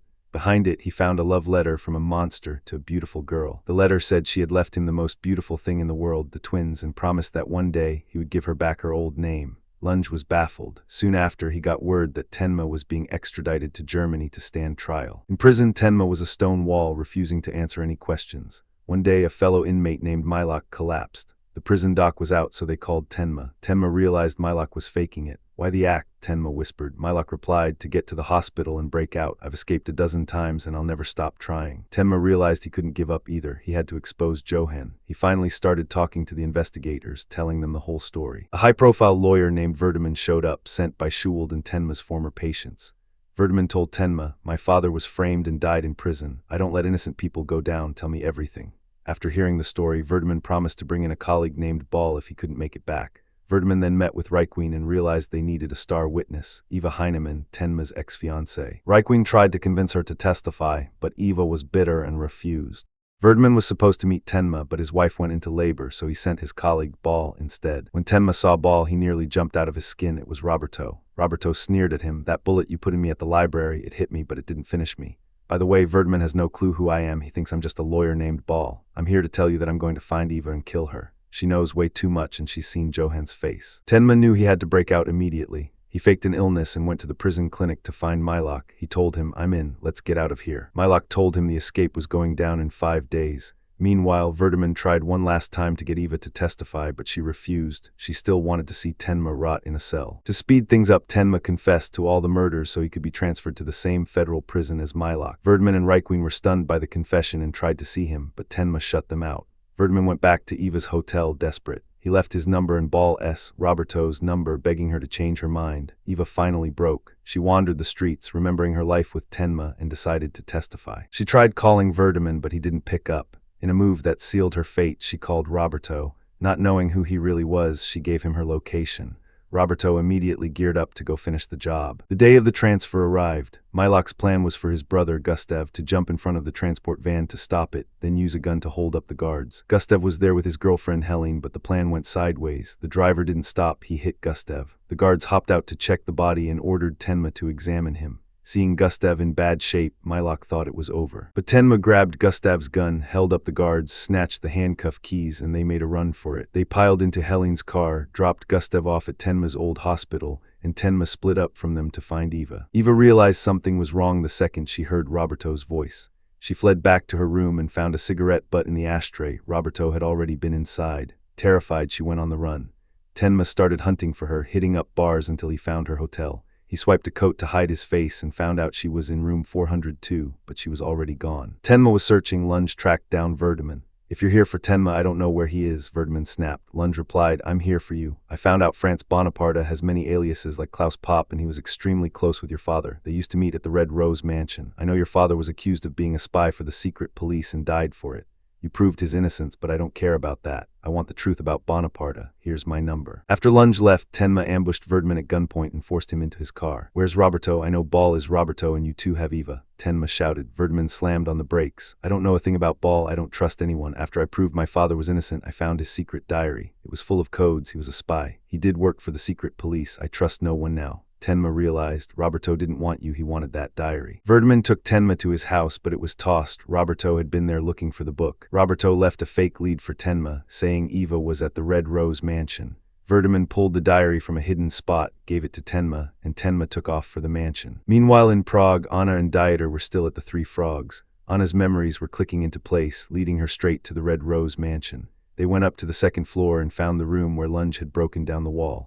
Anna had a flashback of bodies piled in that room and fainted. A puppet maker named Lipsky found them and took them to his place. Once Anna recovered, she saw Lipsky's puppets. He explained, "I go to the mansion for inspiration.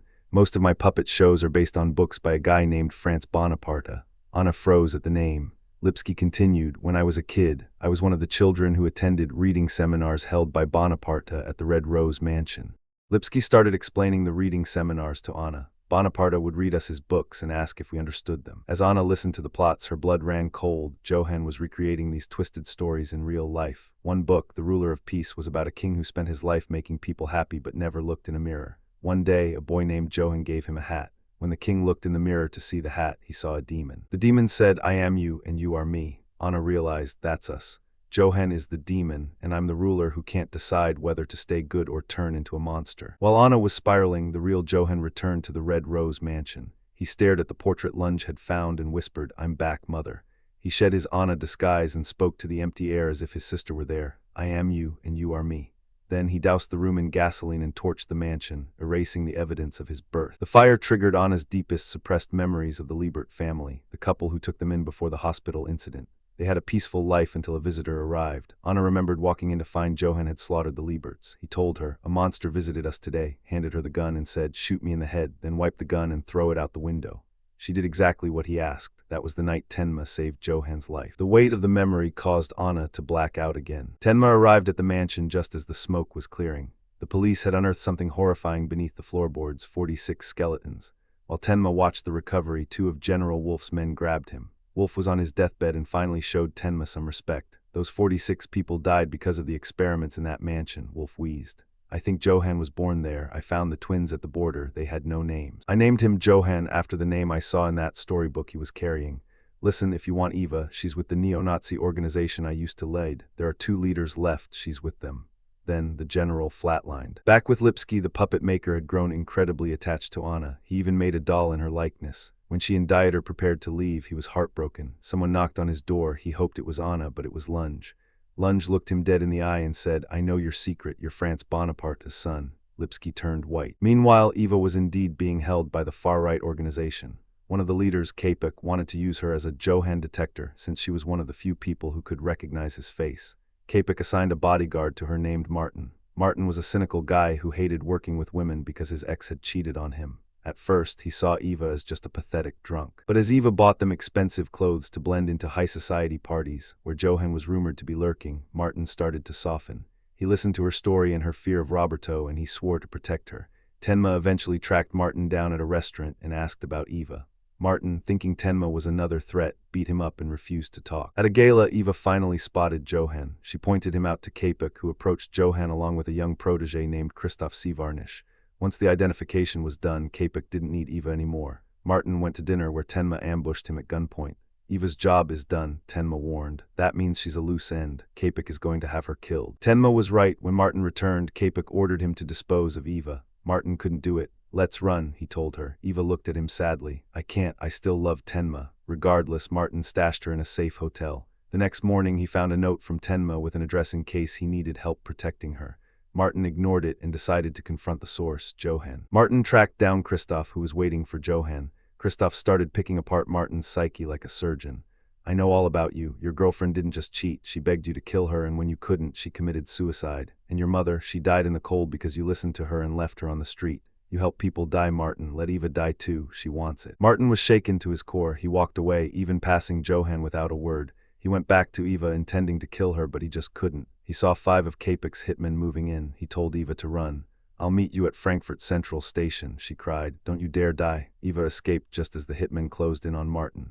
The hitmen cornered Martin, demanding to know where Eva was. He lied and said he'd already finished her off, but they didn't buy it. Martin managed to take out 4 of them in a frantic shootout, but he ran dry. The 5th man caught him with a gut shot. Martin collapsed, but luckily he was right outside his favorite restaurant. The owner found him and, following Martin's desperate instructions, drove him straight to Tenma's hideout. Tenma did his best to patch him up, but the damage was done.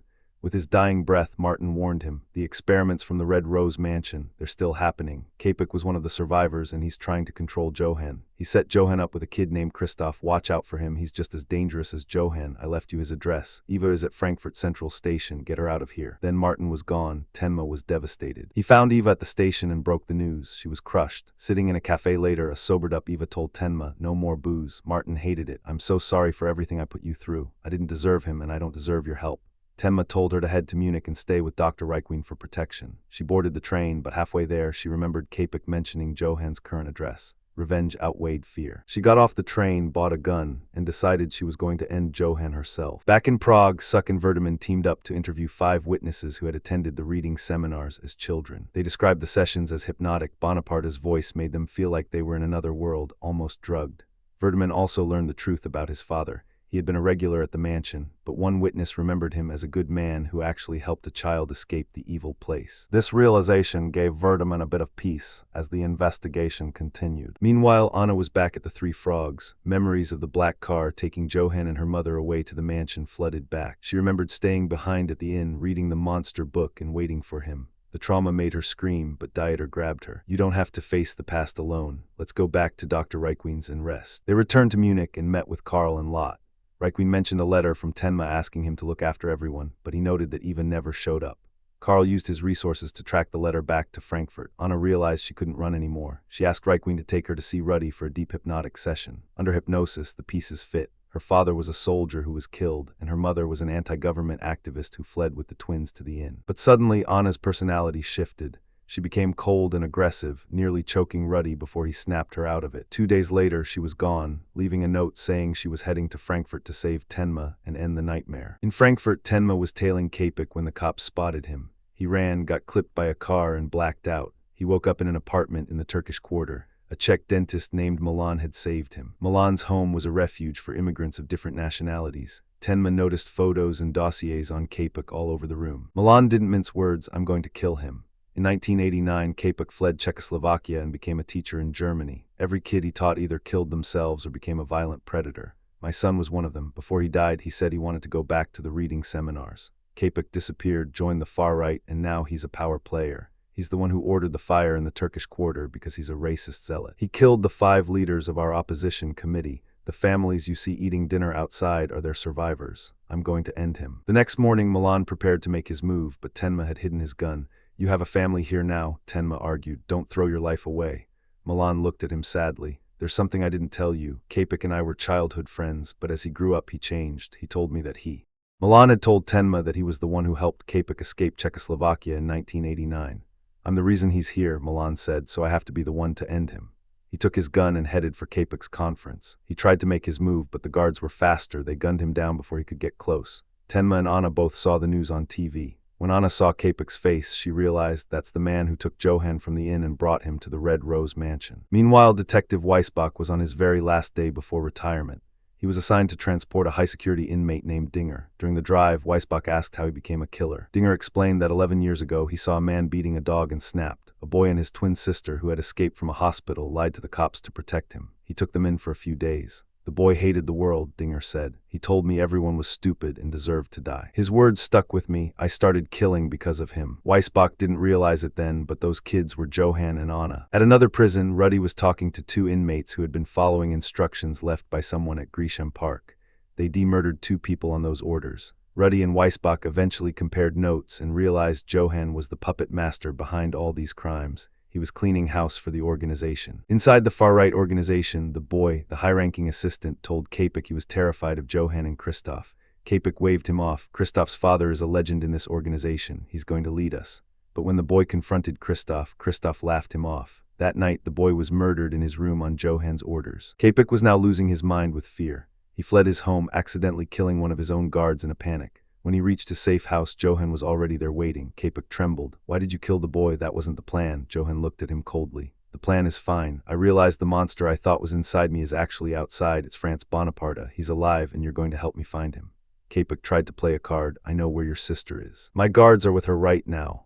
Indeed, 2 guards found Anna, but she was waiting for them with a gun. Take me to him, she commanded. Meanwhile, Tenma was staking out an apartment where Christoph was waiting for Johan. Before Tenma could move, Eva burst in. She had a gun on Christoph. Where is Johan? I've been watching this place for weeks. She shot Christoph in the ear and dropped him. What's your deal with him? She demanded. Christoph bled out on the floor and confessed. Kapik used you to find Johan, thinking he could control us. But Johan and I go back. We were the only 2 to survive the massacre at Kinderheim 511. I hid while everyone killed each other. Afterward, Johan found me and said he had a plan. We split up and I was adopted by a far-right leader named Ernest. Before he could reveal the plan, he lunged for Eva's gun. Tenma jumped in, saved Eva, and shot Christoph. The next morning, Anna arrived at Kapik's. As soon as she saw him, she felt a repressed memory clawing at her. Kapik told her, Johan was just here. He told me to bring you to him when you arrived. Let's go. On the road, Anna demanded the truth. Kapik finally spilled it. Your father was a powerful soldier. Your mother was a brilliant activist. They fell in love and married, but your father eventually confessed the marriage was a setup. It was a government experiment in Czechoslovakia to breed superior humans by pairing the strongest and smartest.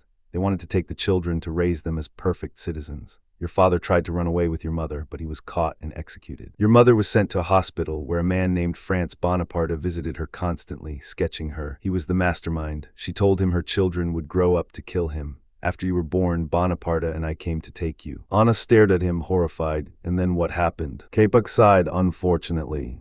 Alright, so we finally made it to where Johan's at. I told Anna, yo, get out now and go meet him. She got out and started scouting the place for him. Meanwhile, after Tenma clipped Christoph, he threw him and Eva in the car. He was like, where's Johan? Tell me where he is and I'll get you to a hospital. Tenma told Eva to hop out and call an ambulance for Christoph. Once she was gone, Christoph told Tenma, by the way, Johan actually wants to see you. I'll give you his location. So Tenma took off. When Eva got back, he was gone. Christoph told her, Tenma bailaid. He left a message saying he doesn't want to drag you into this mess anymore and wants you to live your life.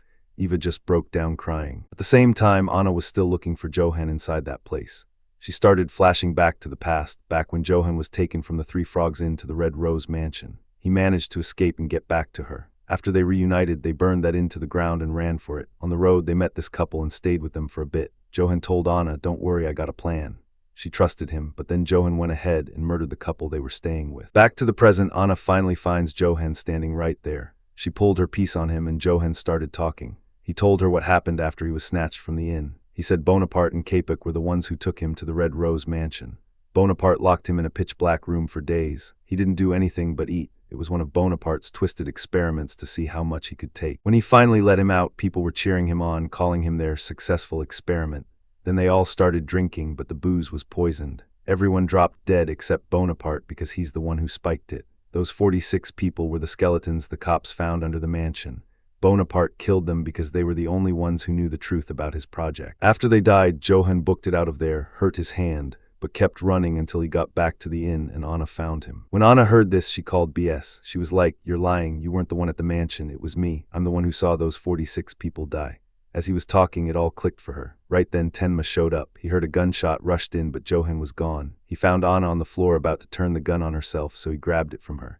She told him, "I'm the one who went to the mansion and went through Bonaparte's experiment, not Johan. When I escaped and got back to the inn, he was waiting for me, dressed up like me. He learned everything that happened to me and made it his own story just so he could get revenge on Bonaparte." Tenma was trying to calm her down when Kapik walked in. He told them, "I'm just here to tell you Johan's gone. He's definitely going to kill Bonaparte now. I told him Bonaparte's son is in Prague, and I bet he's gonna use him to get to his old man." Kapik left, but as he was walking away, one of his own guards took him out.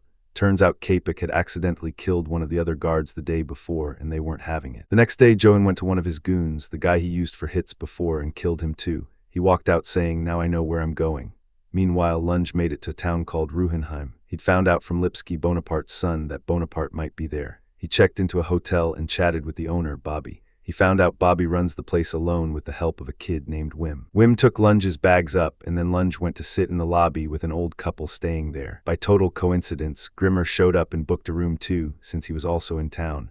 But Lunge had no clue Grimmer was a wanted man. Next morning, while everyone was in the lobby, they heard shots. Bobby came in saying a dog was missing and the owner was looking for it. Lunge and Grimmer went out to help. Lunge saw Wim's house and realized his dad was a drunk who made Wim work just to fuel his habit. A bit later, Grimmer found the dog. Lunge walked up to him and said, "I almost forgot who you were, but I remember now. You're a fugitive. What are you doing here?" Grimmer told him, "I'm here because I heard Johan's gonna start a massacre in this town. He's not just gonna stop at Bonaparte." Lunge was like, "Yeah, I figured. We gotta find Bonaparte ASAP." They went to an abandoned house where Bonaparte used to paint. While they were looking through the art, Wim showed up with a dead cat and walked inside. Grimmer asked, "What are you doing here?" Wim said, "Some bullies snatched my bike and told me it was in here."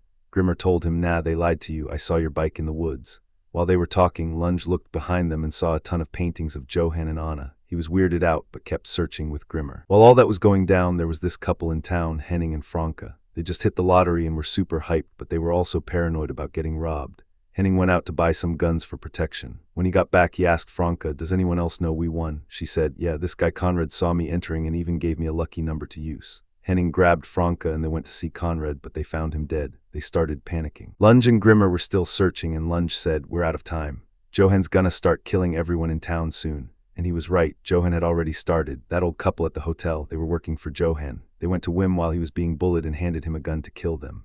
They even went to Wim's alcoholic dad, Nop, and gave him a gun too, just to make sure the whole town turned into total chaos. Back outside Ruhenheim, Anna was in the hospital after what happened with Johan. Tenma came to see her and told her, "I looked into Bonaparte. That's not his real name. Also, he had a son who used to go to his reading seminars. His son is in Prague and he's in this picture." Anna looked at the photo, saw Lipsky in it, and told Tenma. So Tenma went to the location and talked to the guy, confirming he really was Bonaparte's son. He found out Bonaparte was hiding somewhere in a town down south, but the guy didn't know the name. Tenma kept digging until he found a book Bonaparte wrote called Ruhenheim. That's when it clicked. Bonaparte was in Ruhenheim, so Tenma headed straight there. Back in Ruhenheim, the weather got nasty with heavy rain. At the hotel, Bobby was talking to a cop who mentioned hearing gunshots a bunch of times lately. The cop was spooked because that kind of stuff never happens in a quiet town like this. While they were talking, Lunge overheard them. He saw that old couple walk in and called out the wife, saying, "Your husband's supposed to be paralyzed in a wheelchair, right? So why is his shoes covered in mud like he's been trekking through the rain?" The lady freaked out because Lunge saw right through them. Lunge started getting real suspicious. A bit later, that cop left the hotel, but someone jumped him and killed him. Things went south fast. The phone lines were cut, the roads out were blocked by the rain, and everyone in Ruhenheim was trapped. Chaos broke out. Roberto was in town, going on a killing spree. Grimmer saw bodies everywhere and found Wim holding the gun the old couple gave him. He took the piece from him, and Wim told him the old couple forced it on him, but he didn't shoot anyone because Bobby always told him not to hurt people.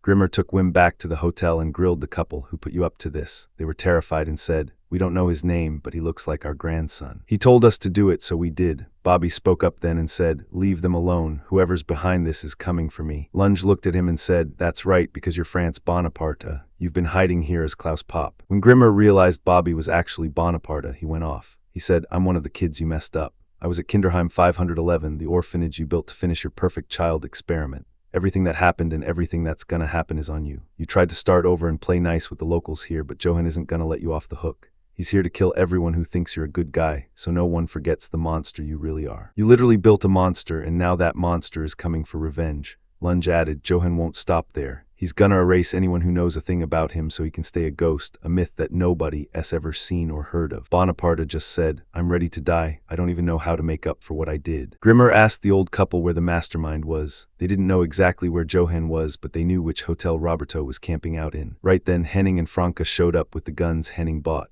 Lunge grabbed one and told Grimmer, I'm going after Roberto. You stay here and protect everyone. Meanwhile, Tenma reached Ruhenheim on foot through the mountains. When he saw the bodies everywhere, he started trying to save whoever he could.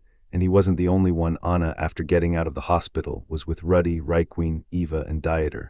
She got a message from Johan saying he was waiting for her, so she took Ruddy and headed there. Tenma was still helping people when he bumped into Lunge on the street. Lunge was with a local girl who told him where Roberto was. Lunge told Tenma, take this girl and get to the Verstek Hotel. Bonaparte and Grimmer are there. Before he left, Lunge looked at Tenma and said, I'm sorry for pinning everything on you all this time. Then he took off. Lunge made it to Roberto's hotel and shot one of his goons. At the same time, Tenma was trying to get the girl to go to the Verstek Hotel, but she refused because she couldn't stand seeing any more dead bodies. Tenma told her, fine, stay here. There's a guy nearby who needs help. I'll go save him and come back for you. He went to get the guy, but the girl didn't listen. She moved. At the Verstek Hotel, Henning and Grimmer were ready for a fight.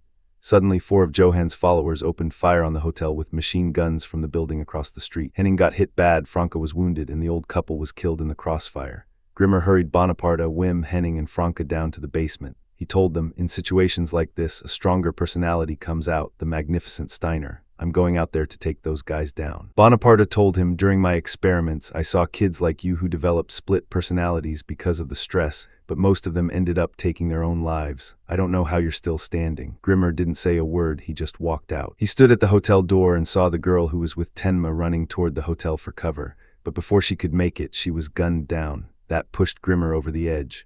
He went out and wiped out all 4 of Johan's men, but he took a lot of bullets doing it. When Tenma finally reached the hotel, he found Grimmer dying.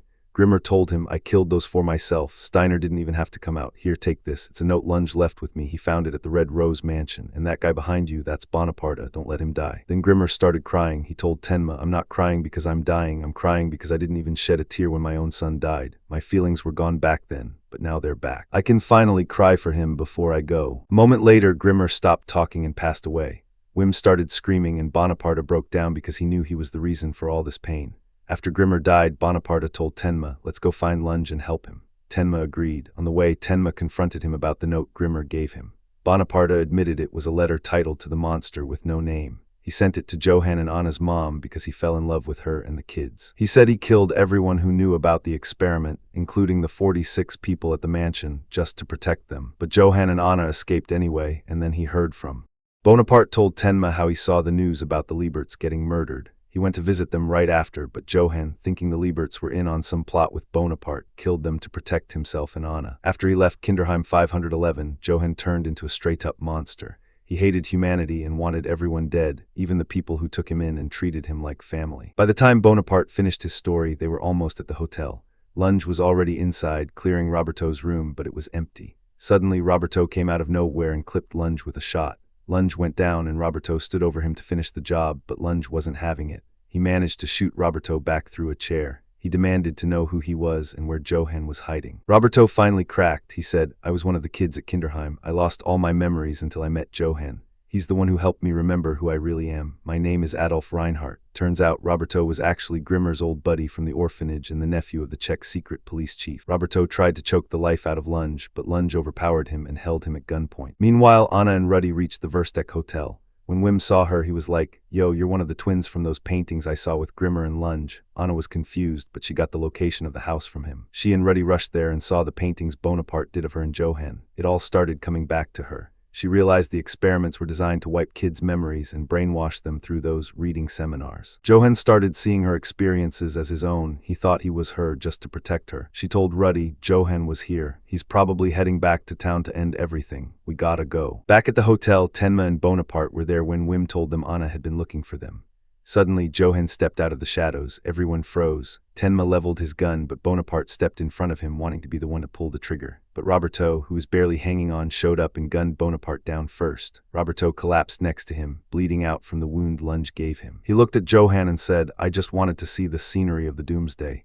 Johan just looked at him and said, too bad you won't make it. And that was the end of Roberto. Johan pointed to his own forehead, goading Tenma to shoot. Anna arrived and begged Tenma not to do it. She told Johan, I forgive you for everything, let's just go. But Johan was cold. He said, some things can't be forgiven and you can't go back. He then aimed his gun at Wim to force Tenma's hand. Tenma still couldn't pull the trigger. Until Nop, Wim's dad, saw his son in danger and shot Johan right in the head. Everything went quiet. By nightfall, the cops swarmed the town. The only ones left standing were Tenma, Anna, Wim, Nop, the lottery couple, and Lunge. Lunge told the cops Roberto knocked him out and ran off to find the end. They loaded Lunge onto a medevac chopper, and he was shocked to see Johan right there next to him, still alive. The medics said it was a lost cause, but Lunge told them there's only one man who can save him. He ordered them to find Tenma. Even though the cops wanted Tenma for those old murders, they brought him in. Tenma was stuck in the exact same spot as years ago, forced to save the monster who ruined his life. He performed the surgery and saved Johan again. After that, the truth finally came out. Tenma was cleared of all charges. Even Vardaman managed to clear Grimmer's name. Later, Suck and Lunge visited Grimmer's grave. Suck found out Lunge's life had totally turned around. He was now a professor at the police academy and was actually making an effort to be a real father to his daughter. Eva quit the booze, too. She became an interior designer and said her goodbyes to Reikween as she headed off to a new job, telling him to look after Dieter. Tenma spent his days traveling the world searching for the twins' mother. He eventually tracked her down to a lab in France. She told him how Bonaparte had hidden her there to keep her away from the kids. She hated him even though he loved her. She admitted, I told him my kids would get revenge on him one day. I shouldn't have dragged them into my mess. I don't even know who the real monster is, me or him. She told Tenma that on the day Bonaparte came to the inn, she had dressed the twins exactly alike so people would think she only had one child. When Bonaparte told her he was only taking one, she had to choose. She gave one of them up and she's been haunted by it ever since. She asked how they were doing. Tenma told her Anna was doing great, almost done with school, but Johan still hadn't woken up. Tenma went to visit Johan in the hospital. He saw him lying there unconscious. Suddenly he had a vision of Johan sitting up and asking, that day, did my mom give her up to protect me, or did she think she was giving me up and protecting her? Tenma just stared, speechless. Then he realized he was just seeing things. Johan was still asleep. But after Tenma left the room, the camera panned to Johan's bed. It was empty. The window was open. Johan had woken up and vanished. And that's the end of Monster. It dropped back in 2004 and is ranked 33 on the list of greatest anime ever made. If you liked this summary, don't forget to hit that subscribe and like button for more. Also, check a new video. See ya.